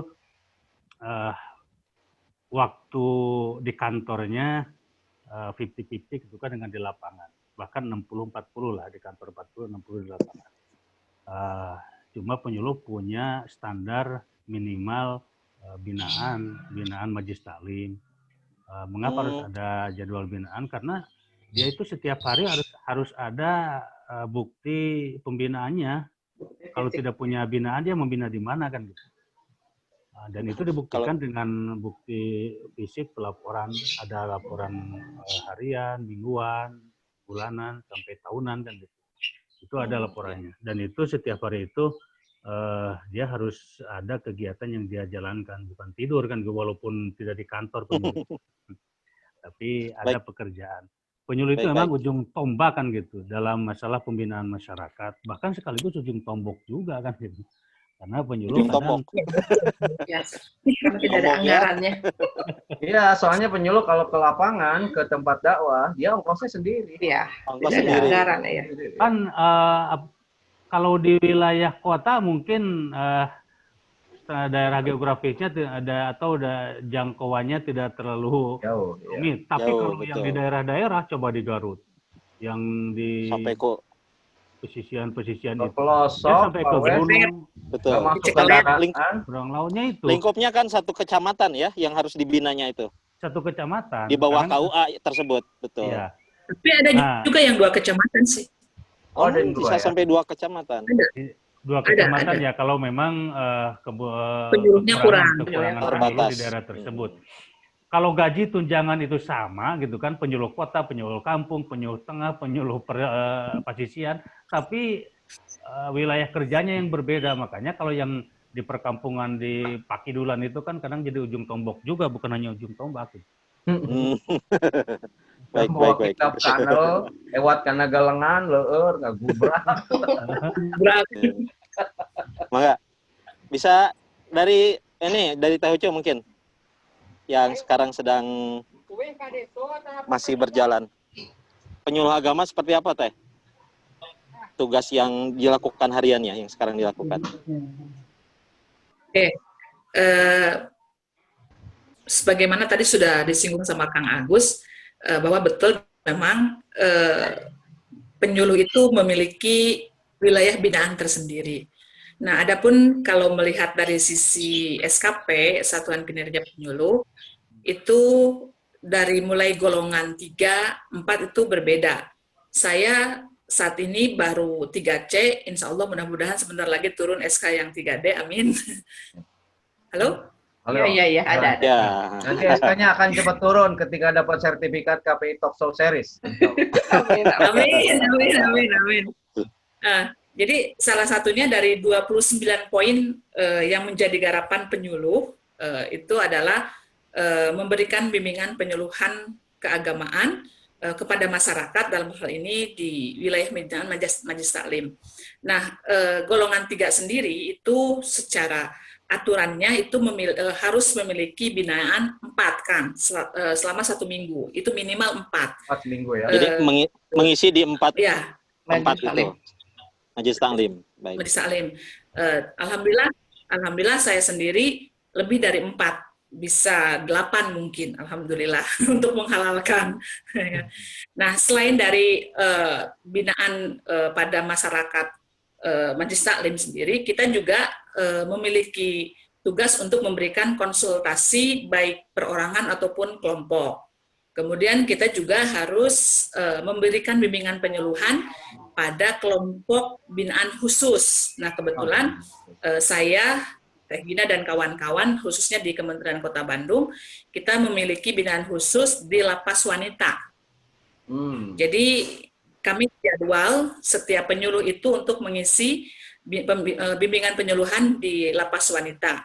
Sekalipun itu pada awal-awalnya saya, Kang Aang, merasa deg-degan ketika masuk ke lapas dengan pintu besi yang begitu tebal dan pintunya juga tidak satu pintu, ada beberapa pintu yang harus kita lewati sampai pada akhirnya kita masuk ke dalam sebuah aula gitu. Jadi mungkin wilayah kerja yang harus dilakukan oleh penyuluh salah satunya itu memberikan bimbingan penyuluhan kepada masyarakat yang sebagaimana tadi saya sampaikan. Nah, kemudian saya sendiri untuk menginovasi pada konsultasi kelompok, saya membuat inovasi kelompok Halo, ya lanjut. Yaitu membuat kampung sakinah, Kang. Oke. Membuat kampung sakinah itu sebagai inovasi dari penyuluh penyilekan itu sendiri. Jadi kita membuat khusus untuk komunitas kampung sakinah. Jadi itu bisa menjadi di penyilekan, nanti itu dilaporkan sebagai konsultasi kelompok gitu. Karena nanti ini kan ada angka kreditnya, Kang Wes. Jadi setiap kita masuk ke lapangan, kita punya angka kredit tersendiri. Kalau tidak salah untuk ke Majelis Taklim itu hanya 0,030 poinnya. Iya. Harus bikin inovasi-inovasi di. Kalau inovasi, poinnya lebih besar ya? Inovasi sama juga sih, karena itu kan masuk ke konsultasi kelompok, jadi nilainya nggak terlalu jauh dengan Majelis Taklim biasa, 0,030 gitu. Kecuali menjadi narasumber. Menjadi narasumber itu nilainya agak besar. Masalah kuliah juga, Kang, saya tambahkan yang tadi, kuliah di S2, manfaat yang terbesarnya buat angka kredit itu kan sangat tinggi untuk penyesuaian tinggi. Ya. Yang linear ya untuk kenaikan. Yang linear itu Kang Wes bisa berapa puluh kali, berapa ratus kali lipat kegiatan ceramah. Kegiatan ceramah, betul. Iya. Untuk S2 sendiri. Untuk S2 sendiri yang linear ya Kang Wes, seperti saya alhamdulillah kemarin baru pengajuan KNP itu dinilai 50. Kalau yang tidak linear 25. Ya. Dan jadi jadi narasumber yang linear, KPI Talk Show serius bisa 75. Tapi sayang narasumber cuma 1 nilainya. Minimal tidak 0, kan gitu. Nah itu minimal tidak 0. Iya. Terus masalah fungsi dari penyuluh itu adalah saya tambahkan sebagai informatif, konsultatif, edukatif itu sebagai fungsi-fungsi penyuluh. Makanya penyuluh itu memang harus multifungsi di masyarakat. Apapun kebutuhan masyarakat, jangan berkata saya tidak tahu, kan itu namanya penyuluh. Jadi harus siap, ya. Ya, makanya saya anjurkan yang mau jadi penyuluh agama, tapi penyuluh agamanya yang profesional supaya tadi kata Kang Aang tidak malpraktek kan gitu. Menyiapkan dirilah wawasannya, keilmuannya. Di masyarakat itu tidak tahu menggali kita ilmu, ya. Dari jurusan apa. Yang penting kalau sudah jadi penyuluh agama, segala permasalahan di masyarakat itu ke kita bertanya tentang agama itu kan gitu. Nah, makanya penyuluh dari KPI kalau mau jadi penyuluh ya bekali diri kan gitu dengan wawasan keagamaan yang mumpuni lah. Supaya kita memang jadi penyuluh sungguhan, betul-betul berperan, berfungsi di masyarakatnya. Jangan hanya formalitas sebagai PNS itu saja. Oke. Kita alih ke Teh Gina. Tadi ada 3 fungsi itu ya. Ada 4 fungsi ya, konsultatif. Bisa dijelaskan Teh, termasuk turunannya, kegiatannya bentuknya apa yang sekarang dilakukan oleh Teh Gina? Ya, karena penyuluh itu ada 4 fungsinya. Yang pertama informatif ya, memberikan informasi ke masyarakat. Nah, di sini kan kita dituntut untuk ya segala tahu, harus segala bisa gitu, memberikan informasi. Terus bentuk kegiatannya apa? Kalau misalnya biasanya kalau saya ceramah, mungkin lebih gitu. ke ya kalau di majelis taklim ceramah, terus kayak misalnya kita acara di kecamatan, kita selalu menghadiri kayak misalnya Lokakarya Mini, ada acara dari puskesmas kan suka ada lokmin. Terus ada kader misalnya atau pengajian aparatur setiap hari Rabu itu kan setiap kecamatan itu ada rutin. Setiap hari Rabu itu ada pengajian aparatur gitu. Jadi khusus untuk pegawai kelurahan dan kecamatan. Nah, di situ biasanya dari KUA selalu diberikan waktu untuk apa gitu yang mau disampaikan biasanya gitu. Berarti menyampaikan informasi di situ ya, di momen-momen itu. Iya, pas acara di kecamatan seringnya. Karena kan memang kumpul dari semua kelurahan itu ngumpul di situ barengan. Setelah biasanya kalau Selasa kan setiap kelurahan dan kecamatan itu mengadakan apel. Terus biasanya langsung ngumpul gitu, ada rapat gitu. Kalau Rabu pengajiannya gitu. Biasanya itu rutin dan itu program dari kota, Pemkot gitu. Jadi itu ya sudah prototip seperti itu rutin. Ya, itu yang pertama ya, fungsi informatif. Yang kedua? Edukatif. Edukatif itu memberikan pendidikan ke masyarakat. Ya kalau misalnya pendidikan itu dalam berbagai hal ya, misalnya kalau seperti saya mungkin aktif di Karang Taruna juga gitu. Jadi kayak ya kalau Karang Taruna kan kebanyakan memang usia di bawah 30 gitu ya. Tapi saya di situ juga ya masuk pengurus. Kebetulan kalau di Bandung Wetan, saya karena kebetulan tugasnya di Bandung Wetan itu ada tahun kemarin itu ada launching GUPEI. GUPEI itu Gerakan Orang Peduli Anak Yatim. Nah, di situ karena Bandung Wetan itu wilayahnya 3 kelurahan, tapi di 1 kelurahan aja yang paling banyak penduduknya itu di Taman Sari. Taman Sari itu di bawah jembatan layang. Di situ padat dan kumuh, banyak yang warga tidak mampu. Nah, di bawah jembatan layang mungkin kalau misalnya kita lewat ke jalan layang suka lihat ke bawah itu kan suka banyak perumahan yang betul. Ya, gitu ya, padat penduduk dan ya banyak yang ini gitu. Kayak kemarin malah ada yang ngurus rumah susun yang di daerah Baltos itu kan sempat bermasalah karena karena izinnya itu tidak keluar gitu. Nah, terus konsultatif juga tugas selain penyuluh itu yang konsultatif. Konsultatif itu ya biasanya konsultasi antar perorangan atau kelompok itu, dan biasanya kalau yang perorangan itu biasanya kalau datang ke kantor itu suka ada yang konsultasi tentang rumah tangga atau misalnya konsultasi tentang di masyarakat itu biasanya suka ada yang tidak punya buku nikah misalnya. Ya udah nikah tapi tidak mendapatkan buku nikah di bawah tangan gitu ya. Ya ada yang nikah di bawah tangan, ada yang ya banyak permasalahannya pokoknya gitu, seperti itu. Terus advokatif itu yang memberikan advokasi membela ya. Membela misalnya ada yang KDRT atau kasus Ya, KDRT. ya seperti itulah ya contohnya seperti itu memberikan membantu. advokasi. Nah, terus sekarang tadi yang mungkin sudah menyangkut oh boleh mangga. Yang tadi yang tentang S2 tadi ya, menyambung ke yang kenapa penyuluh itu banyak yang S2. Kalau untuk saya pribadi, karena saya sekarang golongan alhamdulillah udah 4A. Nah, untuk ke 4B itu, kalau misalnya kita punya ijazah S2 apalagi linear, bisa dipakai dengan mendapatkan kredit poin itu 50 gitu. Kita kan naik 4A ke 4B itu sekitar 100 poin angka kreditnya itu. Nah, jadi setengahnya itu sudah dengan ijazah itu sudah tertutupi. Gitu. Terpenuhi ya. Terpenuhi, tinggal bukti fisik lainnya aja. Kenaikan pangkat itu berapa tahun sekali kalau di penyuluh? Minimal 3 tahun atau 4 tahun. 3 tahun. Dan otomatis atau harus pengajuan? Pengajuan, karena harus ada bukti fisiknya juga, harus dibuktikan dengan laporan bukti fisik. Iya. Jadi kalau tidak diajukan bisa ditunda bertahun-tahun berarti ya kenaikan pangkatnya juga. Ada jatuh tempo sanksi kan sampai 8 tahun tidak diurus. Ya. Nah, kalau 8 tahun tidak diajukan otomatis naik begitu. Bukan. Otomatis turun. Ada punishment kan. Oh, turun. Punishment justru turun. Ya dihentikan fungsionalnya. Jadi emang harus kalau dihentikan fungsional berarti jadi staf biasa kan. Iya. Oke. Baik, dari perjalanan sebagai penyuluh agama mungkin Teh Gina apa yang paling menariknya nih? Ada sisi menarik atau cerita menarik sebagai penyuluh agama? Cerita menarik karena saya tugas sebagai penyuluh itu sudah di 4 kecamatan ya. Dari semenjak 2003 itu berarti setiap kecamatan itu 3 tahunan lah kira-kira 3 tahun sekali pindah itu. Dipindahkan atau minta pindah? Minta pindah.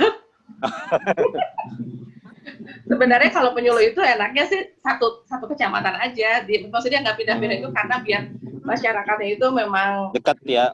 Ya, jadi kita sudah tidak susah-susah lagi mencari binaan, tidak harus perkenalan lagi dengan warga, dengan orang kelurahan kecamatan. Sebenarnya enaknya seperti itu. Jadi terbinanya itu jelas gitu. Tapi kalau pindah-pindah ya otomatis kita harus mulai dari awal terus gitu. Iya. Tapi justru banyak pengalaman, banyak relasi gitu. Karena setiap kecamatan otomatis kita kan sering turun di lapangan. Otomatis. Dan makanya setiap pindah kecamatan bagi saya itu ya justru saya lebih suka seperti itu gitu daripada dia menjadi satu kecamatan gitu. Saya lebih baik. Jadi banyak silaturahim lah kalau misalnya kita. Banyak silaturahminya. Banyak silaturahminya. Jadi memang karakternya memang harus orang yang inklusif ya, yang bisa terbuka, bukan yang yang menutup gitu. Ya, kan harus berhadapan dengan masyarakat. Iya, kita harus komunikasi, harus menjadi masyarakat, komunikatif. Nah, ya, tapi banyak juga sih penyuluh yang memang sudah senior itu standby ya, diamnya itu di satu kecamatan itu ya terus gitu. Jadi ya tergantung juga sih gimana orang. Ke Teh Ucu mungkin ada pengalaman, ada cerita unik ketika menjadi penyuluh agama? Oke, terima kasih. Saya sedikit menambahkan yang tadi disampaikan sama Gina ya, Kang Wes, berkaitan dengan fungsi penyuluh, yaitu terkait dengan konsultatif. Saya secara pribadi punya tantangan tersendiri ketika penyuluh harus mampu menjadi konsultatif, gitu kan. Konsultan, nah, di sini saya, konsultan. Di sini saya di KUA Kecamatan Panyilegan, sering sekali berhubungan dengan masyarakat, dalam hal ini calon pengantin. Jadi kita memberikan bimbingan perkawinan kepada calon pengantin. Nah, ini tentu saja ada pengetahuan baru yang harus dikuasai keterkaitan dengan pernikahan itu sendiri. Jadi tidak melulu pada wilayah fikih dan wilayah Quran hadis dan seterusnya gitu kan. Jadi kita juga harus memiliki penambahan wawasan dalam hal ini keterkaitan dengan pengetahuan tentang pernikahan. Nah, saya sendiri secara pribadi mengkolaborasi baik pendidikan agama maupun pendidikan yang lainnya seperti parenting, psikologi dan seterusnya. Itu juga menjadi tantangan bagi penyuluh untuk bisa menyampaikan kepada calon pengantin. Jadi dituntut untuk menguasai berbagai disiplin ilmu sebetulnya sih. Jadi nanti teman-teman yang adik-adik yang calon penyuluh nanti itu harus betul-betul menguasai berbagai disiplin ilmu. Jadi bukan hanya satu bidang saja. Saya juga kebetulan menjadi fasilitator bimbingan perkawinan, Kang Wes. Kebetulan di Kementerian Agama itu ada 15 orang fasilitator.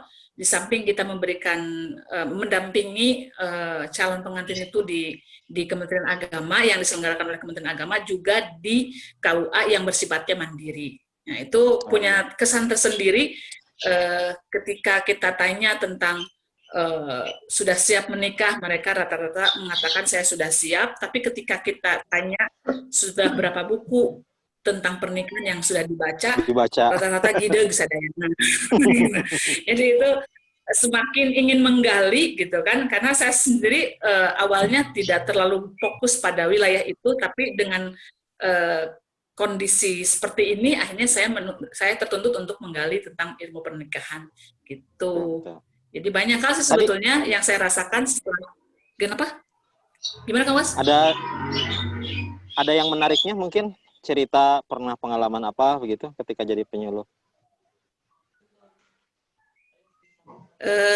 Menariknya banyak sih sebetulnya mah. Banyak. Ingat Cuman memang harus diingat lagi. Tapi yang jelas saya merasa banyak merasakan sukanya dibanding dukanya gitu aja sih sebetulnya. Dan tentu pasti, Pak Wes, banyak tantangan. Gitu. Jadi penyuluhnya banyak sukanya karena kandang penyuluhannya Pusdai. Banyak bonusnya gitu ya. Banyak bonusnya. Itu mah dulu Kang, sekarang mah enggak. Sekarang setelah 2013, saya memang awalnya di Kecamatan Cibenying Galer. Jadi setelah Regina di Cibenying Galer keluar, saya masuk di situ. Saya di Cibenying Galer, kebetulan Pusdai itu berada di wilayah Kecamatan Cibenying Galer. Tapi kalau di 2013 sampai sekarang saya fokus di Panyilekan gitu. Dan alhamdulillah dengan Panyilekan saya merasa sudah mulai dekat, bahkan sudah sangat dekat dengan ibu-ibu Majelis Taklim di wilayah Panyilekan itu sendiri. Itu yang menjadi sesuatu bagi saya, karena agak sulit penyuluh untuk bisa berbaur dengan masyarakat gitu kan, karena Teh Gina juga pernah merasakan, Kang Agus juga pernah merasakan bagaimana saat di lapangan toh ternyata tidak semua masyarakat belum menerima gitu kan. Iya, bisa menerima langsung. Jadi itu menjadi tantangan. Betul. Nah ini jadi menarik ya, ketika perjuangan menjadi penyuluh agama, dapat tugas sesuai dengan tupoksinya, dan kita bisa beralih nih ke Kang Agus. Bagaimana ceritanya setelah menjadi penyuluh agama lalu masuk di struktur kementerian? Nah, Kang Agus ini berapa tahun berarti untuk jadi penyuluh agamanya? Saya jadi pengajar di penyuluh itu kan sekitar 18 tahun jadi penyuluh. Jadi kalau berbicara pengalaman pahit manis pasti lebih banyak pengalaman unik, karena kalau tadi Teh Ucu, Teh Gina itu di wilayah kota gitu kan berkecimpung memberi penyuluhannya, kata Kang Haji Aang pasti banyak sukanya, iyalah karena di perkotaan. Saya nasib jadi penyuluh itu, tapi alhamdulillah. Dulu awal jadi penyuluh saya di Kabupaten Garut. Ya. Di kecamatan mana? Kang Aang juga kan asli dari Garut lah, lebih tahu wilayah Garut. Oh ya, walaupun saya Halo, ya. Ada. Ya. Saya walaupun jadi penyuluh kecamatan di Tarogong, tapi oleh Kemenag itu suka difungsikan juga untuk memberikan penyuluh di wilayah Kabupaten Garut kan gitu. Bahkan saya pernah pengalaman memberikan penyuluhan, berikan penyuluhan ke daerah Cimahi Garut, bukan Cimahi Bandung, yang lewat Garut, lewat laut Trans-Cabuaya itu, nyebrang lautan ke wilayah gunung. Jadi naik gunung lewat nyebrang dulu laut, terus naiknya pakai odong-odong itu yang berbatu jalannya ke gunung. Nah di situ bersama rombongan dari Kemenag, dari Penais, saya yang memberikan penyuluhannya. Jadi pulangnya itu justru setelah habis penyuluhan, habis ceramah, nginep semalam, bukannya dapat ongkos, jadi kita harus sambil membawa bantuan memberikan penyuluhan itu kan gitu. Karena di sana titiknya titik kristenisasi, jadi sasaran kristenisasi orangnya tertinggal kan gitu. Nah itu pengalaman di sana. Dari Garut pindah 2006 ke Bandung juga ditempatkan di Kecamatan Ibun. Ibun juga daerah pinggiran Kabupaten Bandung kan gitu. Di situ ternyata ada titik kristenisasi juga. Jadi ada pengalaman lah bagaimana menghadapi wilayah yang sudah dimasuki oleh kristenisasi, program kristenisasi. Sampai-sampai saya ke tiap rumah pernah merazia Injil-Injil yang ada di rumah umat Islam kan gitu. Nah, di situ saya pengalaman saya capek-capek penyuluhan kan gitu. Ternyata 1 hari habis dengan pembagian Injil kan gitu. Di situ.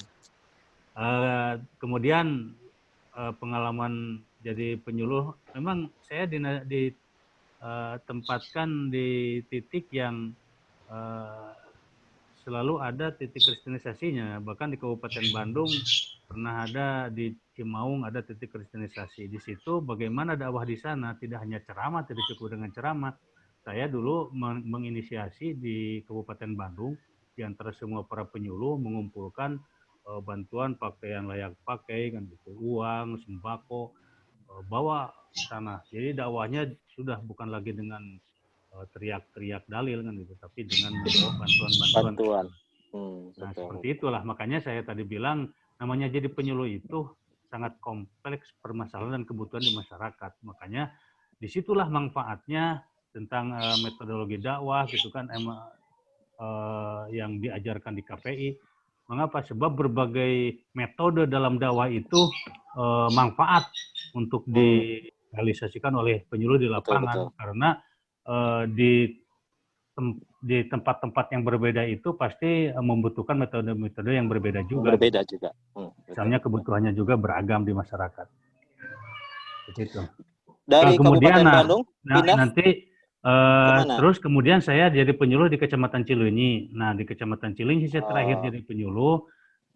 Kemudian proses untuk pindah ke struktural, ialah namanya pekerjaan. Tadi kan kata Teh Gina enak kalau di satu tempat memang jenuh juga kan gitu.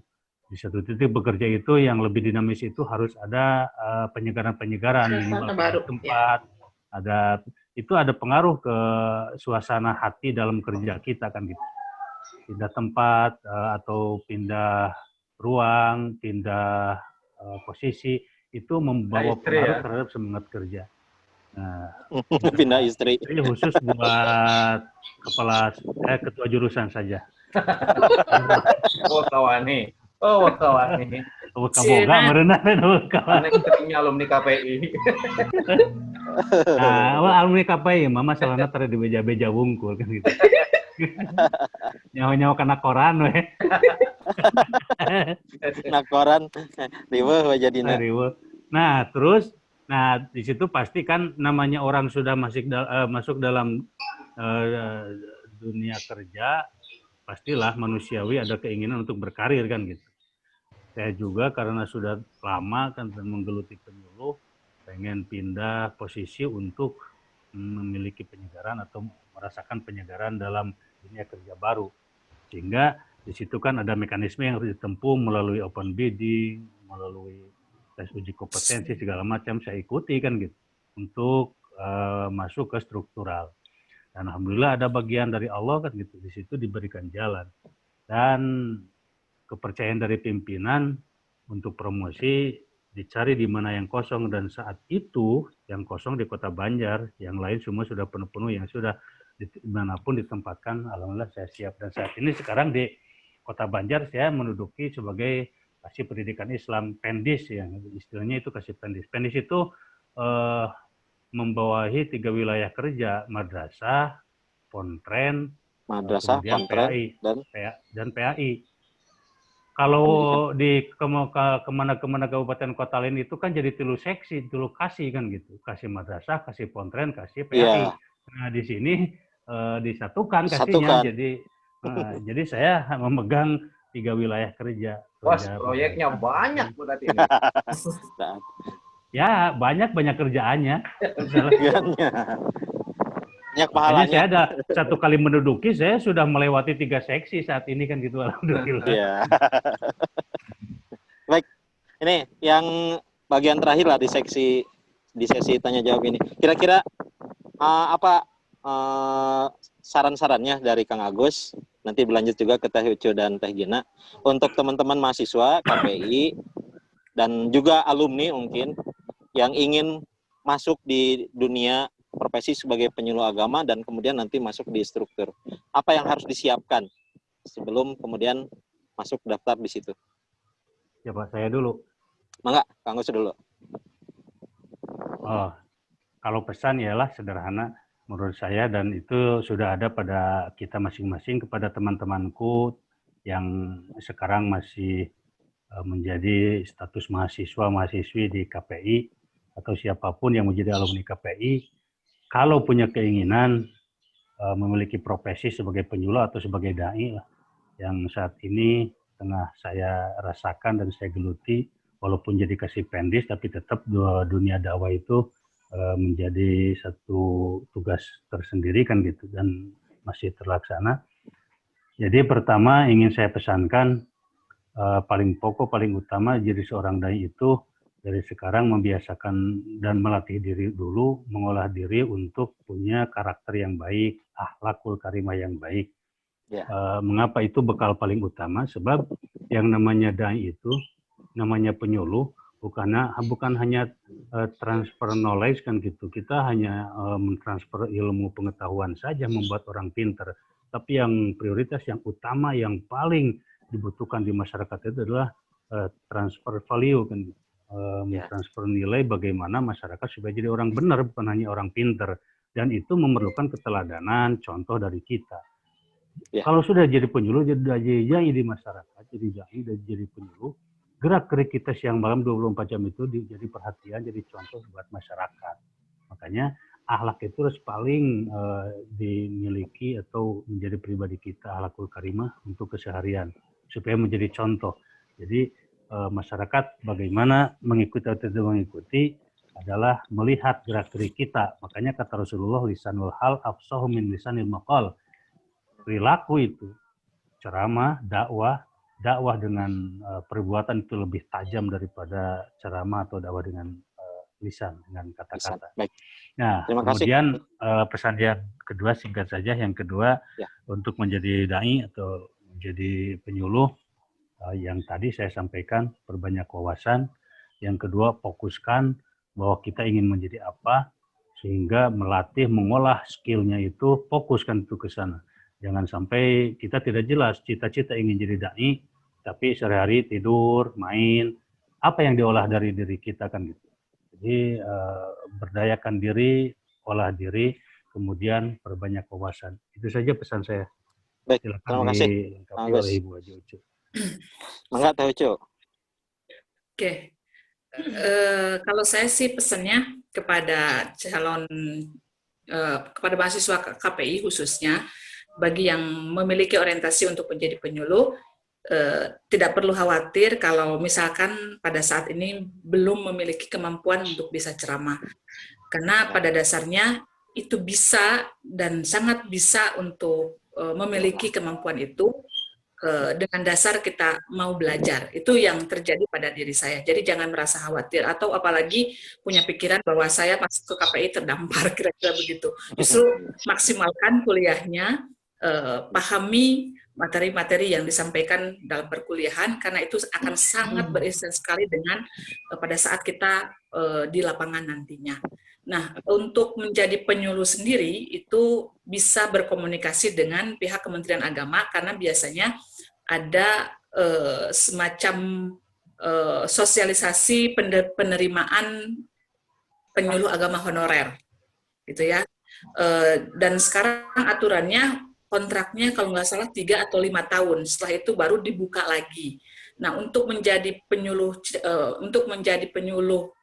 fungsional, penyuluh agama Islam fungsional, itu lebih diprioritaskan kepada yang honorer sebelumnya.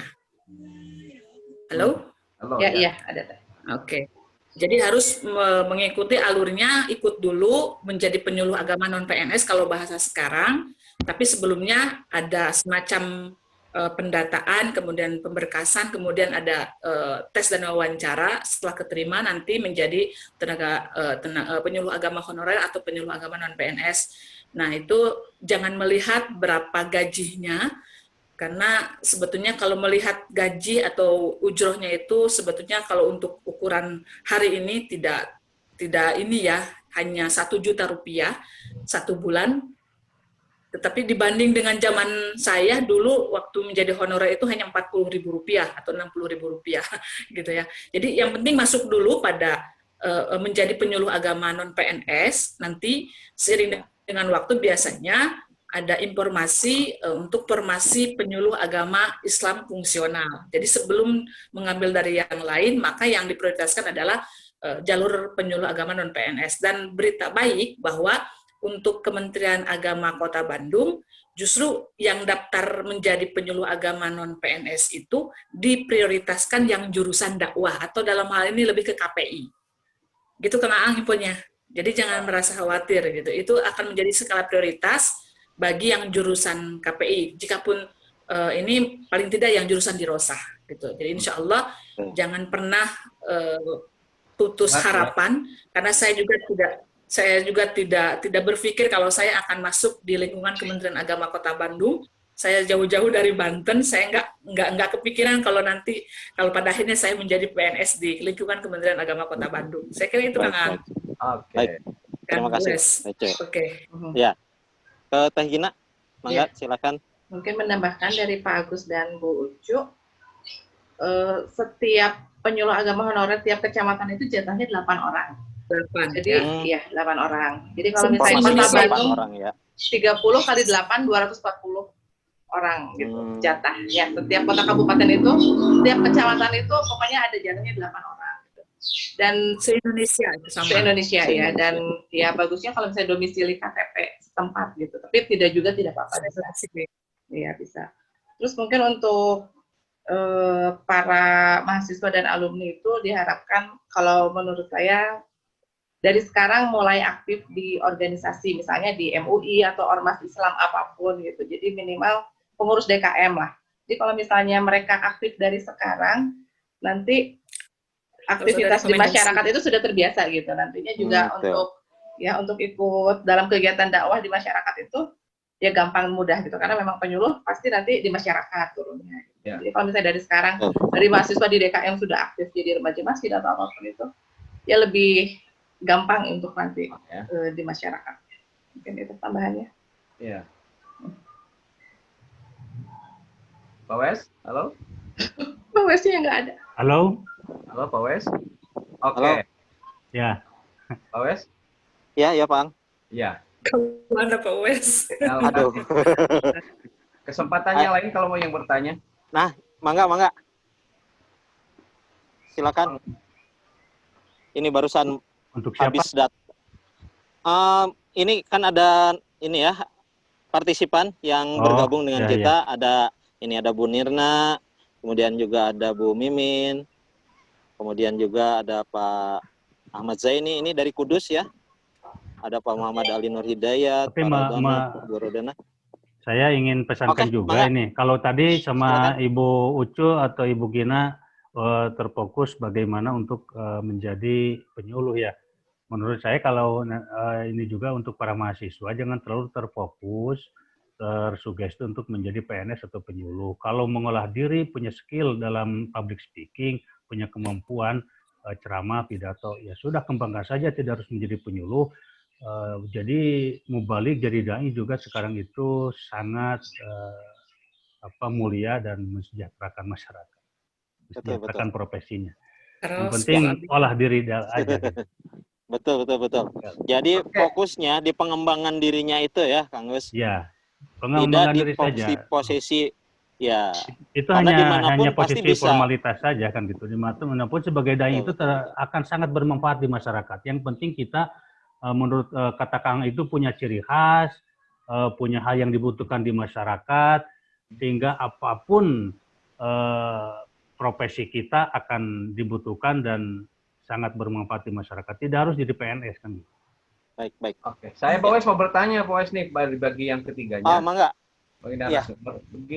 Saya ingin dapat info dari Pak Agus, Pak Bu Haji Ucu, dan Bu Gina tentang kesulitan apa yang dialami di lapangan oleh masing-masing 3 narasumber itu. Oh iya, betul. Lalu berbasis dari 3 kesulitan itu, ada nggak rekomendasi untuk jurusan? Misalnya saya alumni KPI, ketika dihadapkan dengan masalah ini, saya menjadi mati gaya, misalnya, dengan dihadapkan dengan masalah ini. Karena itu untuk sarjana KPI berikutnya, supaya ketika berhadapan dengan masalah yang seperti tidak sulit, kira-kira apa yang harus dikembangkan gitu. Jadi satu, kesulitan apa yang dihadapi, lalu kira-kira jurusan harus seperti apa gitu ya. Teh Gina dulu lah. Ya, mangga. Ya mungkin kalau kesulitan yang dihadapi mungkin lebih banyak sering prakteknya gitu. Praktek, oke. Ya, karena kalau misalnya terlalu banyak teori, ya tetap beda ya. Kalau misalnya di masyarakat itu tetap dilihatnya prakteknya. Kalau menurut saya, jadi untuk mahasiswa yang akan datang, ya lebih banyak sering praktek. Oke. Jadi saran ke jurusannya perbanyak prakteknya begitu ya? Ya, Teh Ucu, gimana Teh Ucu? Silakan, Teh Ucu. Oke. Ya. Hambatan yang dialami selama menjadi penyuluh, sebetulnya saya di awal mengalami hambatan, Kang Aang, Kang Wes, terutama dalam hal penerimaan di masyarakat. Jadi eksistensi penyuluh sendiri di masyarakat, dalam tanda kutip orang masih naon penyuluh teh, saha penyuluhna, seperti itu. Dan karena Kota Bandung merupakan kota yang artinya memiliki karakteristik tersendiri ya Kang, entah itu sifatnya kritis atau individualis. Jadi yang saya rasakan termasuk dengan teman-teman ketika ngobrol itu merasa agak kesulitan ketika kita akan masuk ke masyarakat itu sendiri. Maka tentu saja saya mengucapkan terima kasih, alhamdulillah, karena mata kuliah yang saya serap selama waktu kuliah itu sangat bermanfaat sekali untuk orang KPI. Saya kira tidak terlalu kesulitan, artinya mereka berupaya untuk mempraktekkan teori-teori yang sudah didapatkan pada saat kuliah tadi. Sampai-sampai ada kejadian, Kang, saya saking ingin diterimanya oleh masyarakat pada saat itu, sebetulnya dengan pengurusnya sudah kenal, hanya say hello, kenalnya hanya sebatas kenal begitu saja. Nah, ketika kita masuk ke sebuah majelis taklim, mereka menganggap bahwa kita sepertinya tidak ada, gitu kan? Jadi tidak bisa disamaratakan, setiap majelis taklim itu bisa menerima dengan welcome, gitu kan?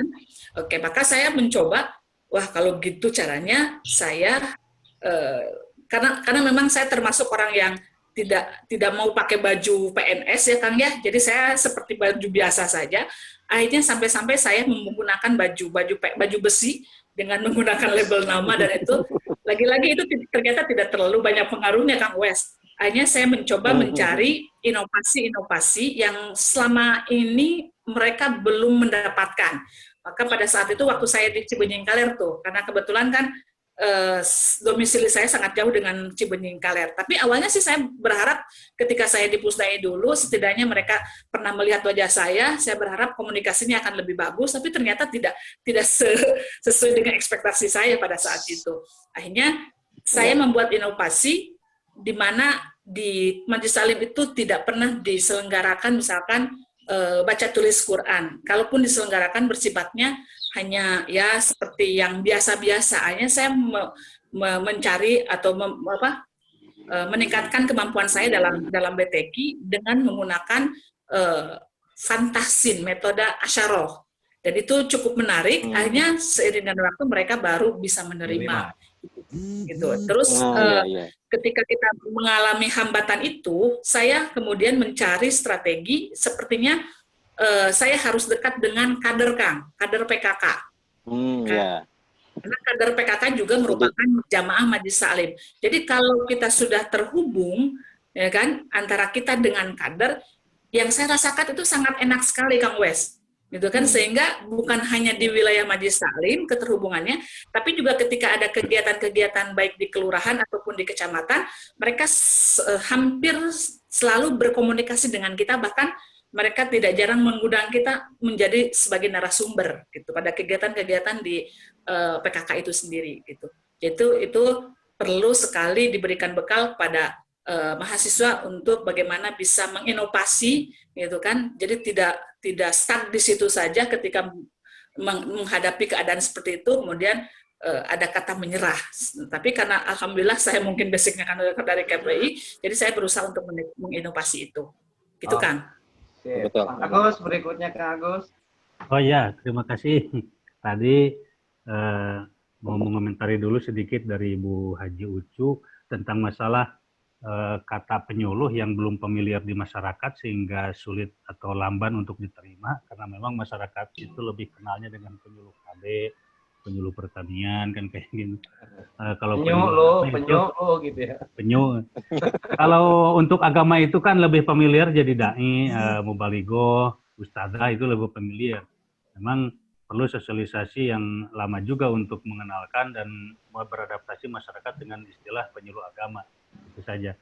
Kemudian terkait dengan masalah yang ditanyakan tadi, hambatan apa di masyarakat sehingga menjadi rekomendasi untuk Fakultas Dakwah dalam hal ini adalah jurusan KPI.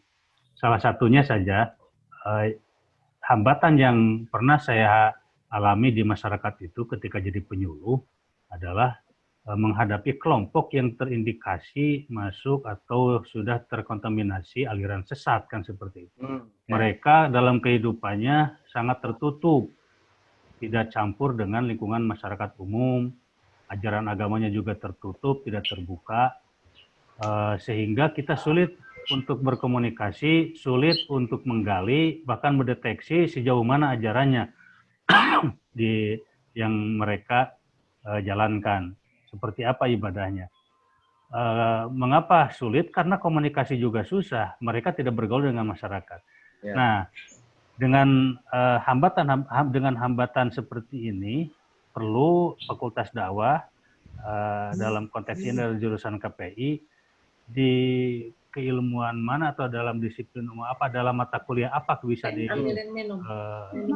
masuk tentang hal komunikasi menghadapi masyarakat yang seperti ini kan gitu, sehingga mahasiswa punya bekal dengan permasalahan ini.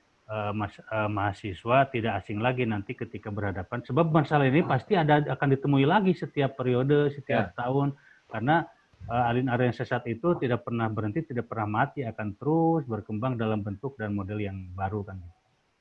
Itu saja permasalahan yang pernah dihadapi dan saya sulit gitu kan untuk mensolusinya karena mereka tertutup. Nah, cara komunikasinya, metode komunikasinya seperti apa?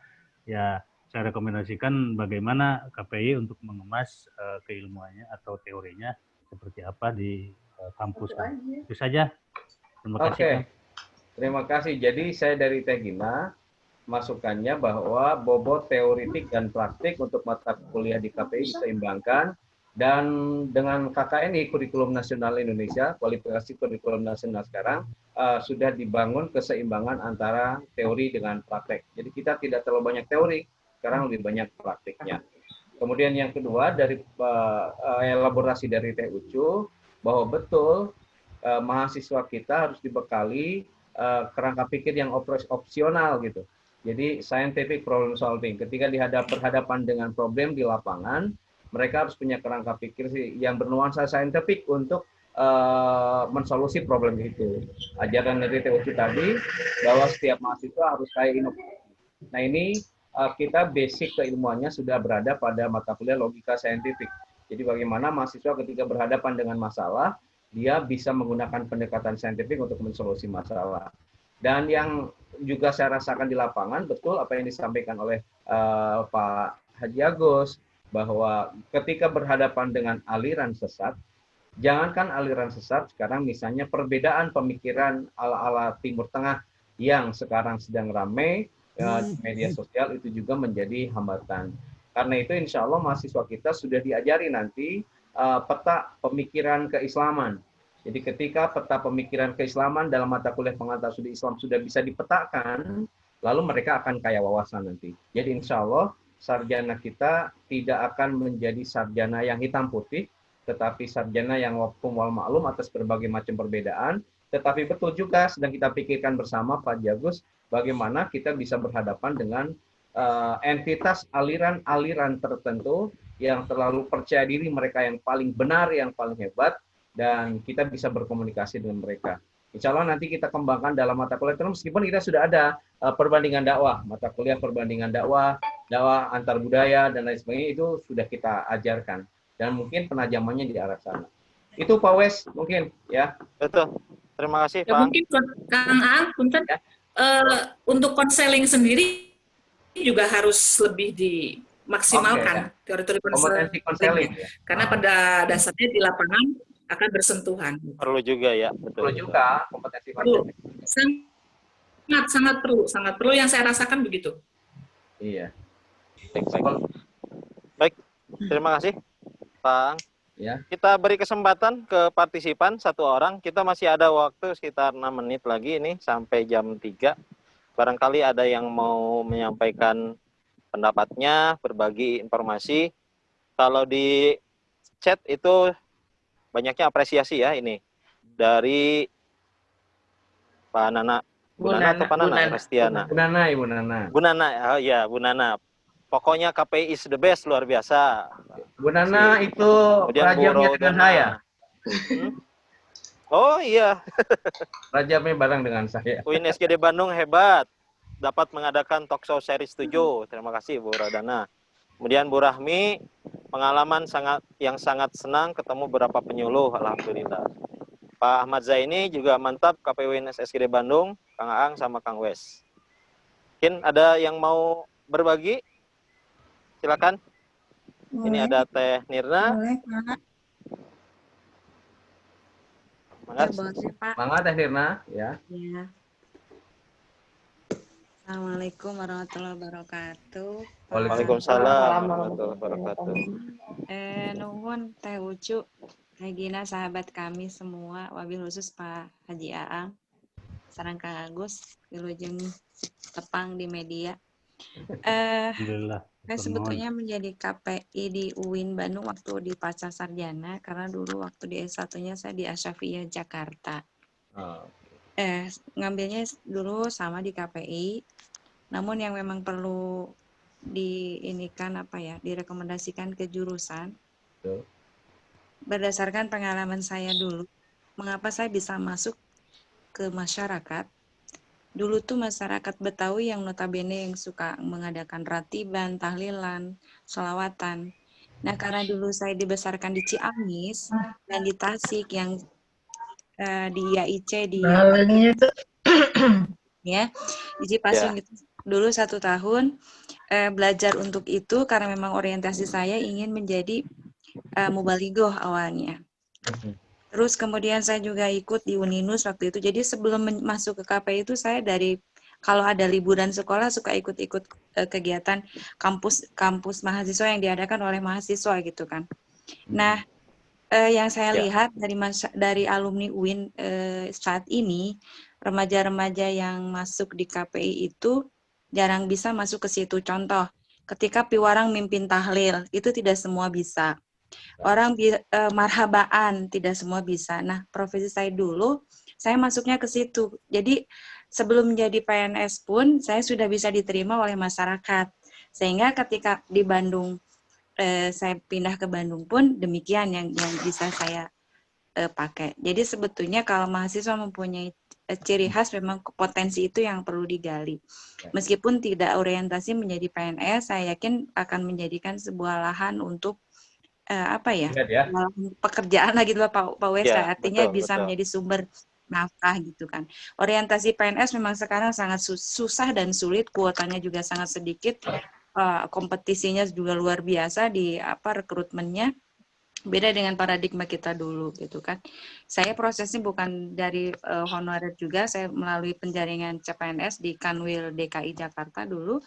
Dan alhamdulillah sampai hari ini saya sangat bersyukur kepada KPI yang Masya Allah deh, saya dibesarkan oleh KPI, apalagi kemarin di S2-nya oleh Kang Wes juga mendapatkan ilmu yang luar biasa, sehingga subhanallah itulah PNS merupakan bonus saja, tetapi keilmuan dari para dosen yang ada di KPI itu yang menjadikan tidak akan pernah lupa. Jadi tetap semangat kepada Pak jurusan, Pak Haji.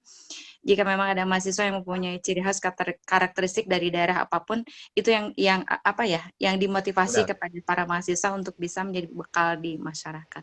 Terima kasih Pak. Terima kasih. Sami-sami. Terima kasih Bu Nirna. Ya. Sami-sami. Jadi masukannya itu memang menjadi catatan ya, karena beda generasinya. Kalau generasi kita dulu itu generasi dituntut untuk di masyarakat. Betul. Generasi sekarang kan generasi dekatnya malah dengan teknologi. Nah itu. Nah ini yang perlu kemudian disiapkan. Seperti apa supaya betul-betul mereka siap ketika ada di masyarakat. Betul. Ya. Dan Teh Nirna ini, Bu Nirna ini termasuk mahasiswa S2 KPI yang paling teladan. Subhanallah, terima kasih. The best paper Pak di Katolik. Menyelesaikan tugas. Ya.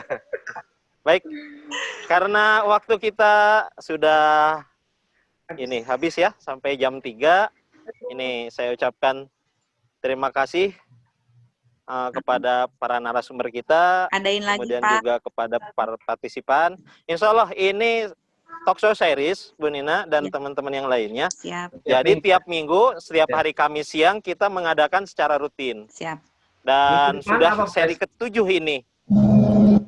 Minggu depan kita akan hadirkan dari mahasiswa kembali yang sudah bekerja di dunia media. Baik. Karena broadcasting dan writing itu kan bagian dari kompetensi yang harus dikuasai oleh teman-teman KPI. Dan kita akan tampilkan teman-teman yang sudah bekerja di dunia broadcasting ataupun juga di dunia jurnalistik. Dan mudah-mudahan itu bisa menginspirasi lah bagi teman-teman mahasiswa ataupun juga alumni yang ingin masuk di dunia broadcasting, writing. Nah, kalau sekarang kan public speaking ini. Iya. Baik, ada kata-kata penutup dari Pak Ang sebagai ketua jurusan? Saya ucapkan terima kasih sekali lagi pada para narasumber. Mudah-mudahan waktu yang dialokasikan jadi investasi untuk kesuksesan mereka semua di karir berikutnya. Ya. Amin. Meskipun ke depan Pak Haji Agus, Bu Haji Ucu, Bu Haji Gina, jika sudah selesai ngabdi di dunia penyuluhnya, mohon bisa datang nanti ke jurusan KPI ya untuk memperpanjang pensiunnya nanti. Jadi Ibu yang dari luar, Bu Nirna juga nanti kami tunggu. Siap. Orang-orang berkualitas seperti Bapak Ibu semua itu kami perlukan nanti jurusan KPI. Nanti siap-siap saja untuk merapat ke jurusan KPI mengembangkan ilmu. Ya, mungkin nanti pas Pak Ang jadi rektor ya. Langsung dirjen Pendis, Pak. Langsung dirjen Pendis. Hasilnya gantian. Oke, terima kasih pada semuanya. Mudah-mudahan sukses selalu ya. Mudah-mudahan jadi amal soleh bisa berkumpul di sini. Sekian, Pak. Assalamualaikum warahmatullahi wabarakatuh. Waalaikumsalam warahmatullahi wabarakatuh. Baik, jadi sebagai penutup saya juga menyampaikan terima kasih pada semua partisipan, semua narasumber, dan juga kepada ketua jurusan. Dan ini saya kira bukan menjadi acara terakhir, mudah-mudahan nanti bisa aktif juga ikut berpartisipasi. Dan kita berupaya supaya acara ini terus memberikan inspirasi bagi teman-teman kita. Amin. Dan terakhir, saya mengucapkan terima kasih dan mohon maaf juga kalau sekiranya ada kesalahan dan kekurangan. Karena tadi saya khawatir mati di tengah jalan, Pak Ang, jadi saya serahkan tadi hostnya ke Pak Ang untuk menutup Zoom-nya. Jadi mohon nanti bisa sama Pak Ang langsung. Sebagai moderator, saya mohon maaf kalau ada kekurangan dan kesalahan. Ditutup dengan billahi taufiq wal hidayah. Assalamualaikum warahmatullahi wabarakatuh. Waalaikumsalam warahmatullahi wabarakatuh. Terima kasih Pak Wes, semuanya, Kak Agus, Teh Ucu, Teh Gina, Ibu Mia, Kang Ahmad Zaini, Bu Raudono, Bu Silvia, Pak Muhammad Ali, Pak Sanusi, Bu Nana Rostiana. Terima kasih semuanya. Mudah-mudahan jadi amal soleh ya pertemuannya. Amin. Kalau membutuhkan sertifikat nanti kontak Pak Wes. Insya Allah ya. Hadir. Oke, mangga Ibu dan Bapak kita boleh lab duluan ya. Terima kasih semuanya. Mudah-mudahan kita bisa bertemu kembali dalam talkshow KPI berikutnya. Amin. Silakan boleh semuanya. Waalaikumsalam, matur nuhun ya, matur nuhun semuanya.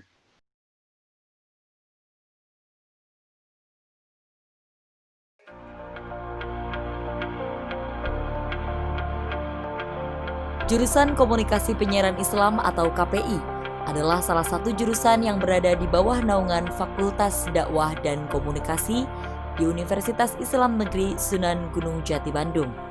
Posisi jurusan komunikasi dan penyiaran Islam, baik di Fakultas Dakwah dan Komunikasi ataupun di UIN Sunan Gunung Jati Bandung, tentu saja amat sangat strategis. Kenapa? Karena kita tahu bahwa KPI di samping mengembangkan dan mendalami aspek-aspek kompetensi dalam bidang tabligh, tapi juga mengembangkan kompetensi dalam bidang broadcast. Visi dan misi jurusan Komunikasi Penyiaran Islam adalah menjadi program studi yang unggul, profesional, dan kompetitif dalam bidang komunikasi penyiaran Islam tingkat ASEAN pada tahun 2025. Mahasiswa KPI itu harus bisa, satu, berprestasi, yang kedua inovatif, ketiganya itu kolaborasi. Jurusan KPI memusatkan kajiannya pada 3 bidang, yaitu khitobah, kitabah, dan i'alam. Dan untuk menunjang 3 ranah tersebut, saat ini terdapat beberapa klub dalam jurusan KPI yang berfungsi sebagai wadah dan sarana praktek mahasiswa dalam proses pembelajaran mereka. Komunitas tersebut adalah Lingkar Barudak Khitobah. Lebah adalah public speaking club yang mewadahi mahasiswa dengan minat ceramah, pidato, dan retorika. Tujuan Komunitas Lebah adalah untuk memfasilitasi mahasiswa KPI atau melatih diri mereka dalam bidang public speaking. Forum Literasi Dakwah dan Forum Penulis se-KPI. Mahasiswa yang memiliki minat dan bakat menulis dan karya sastra lain bernuansa dakwah diwadahi oleh klub ini untuk berkarya. Forum PSK adalah komunitas yang bergerak di bidang kitabah yang ada di salah satu bidang 3 ranah itu. Kegiatannya seperti diskusi, meliput berbagai acara yang ada di kampus, dan tentunya ada majalah yang setiap minggunya kita terbitkan. Free Film. Free Film adalah klub i'lam yang fokus bergerak di bidang broadcasting. Klub ini merupakan wadah karya mahasiswa yang mempunyai minat dan passion untuk memperdalam spesialisasi bidang broadcasting. Klub ini berhasil menjadi yang pertama melakukan terobosan untuk menginisiasi pendirian televisi streaming jurusan Komunikasi Penyiaran Islam pertama di Indonesia, KPI TV. Free Film adalah komunitas yang bergerak di bidang audiovisual, di mana para anggotanya dituntut untuk membuat sebuah karya audiovisual, baik itu berupa film-film pendek ataupun membuat sebuah program TV yang bernuansakan dakwah. Untuk menunjang segala proses pembelajaran di jurusan KPI, berbagai sarana mumpuni dihadirkan untuk memfasilitasi kreativitas mahasiswa dalam berkarya dan mempraktekkan apa yang dipelajari di dalam kelas. HMD hadir ini merupakan sebuah wadah atau ruang untuk mengakomodir berbagai minat dan juga bakat mahasiswa, yang dimana mengakomodir perfilman ataupun kepenulisan dan juga retorika ataupun dakwah. Di KPI kita dibina menjadi kreatif minority yang harus bisa menciptakan ruang-ruang hidup yang bagus gitu. Kita dibina menjadi manusia yang berkesadaran, dibina menjadi manusia yang selalu bisa berdinamika dengan kehidupan, maka ilmu-ilmu yang kita dapatkan di KPI ini tentu akan berpengaruh, sangat berpengaruh dalam karir saya hari ini. Jurusan Komunikasi Penyiaran Islam bertekad untuk terus menyiapkan sarjana profesional dan mendidik calon cendekiawan muslim yang berakidah dan berkiprah islami serta berakhlakul mulia. Lulusan jurusan Komunikasi Penyiaran Islam dapat berkiprah dan terserap di berbagai profesi profesional di dalam maupun luar negeri.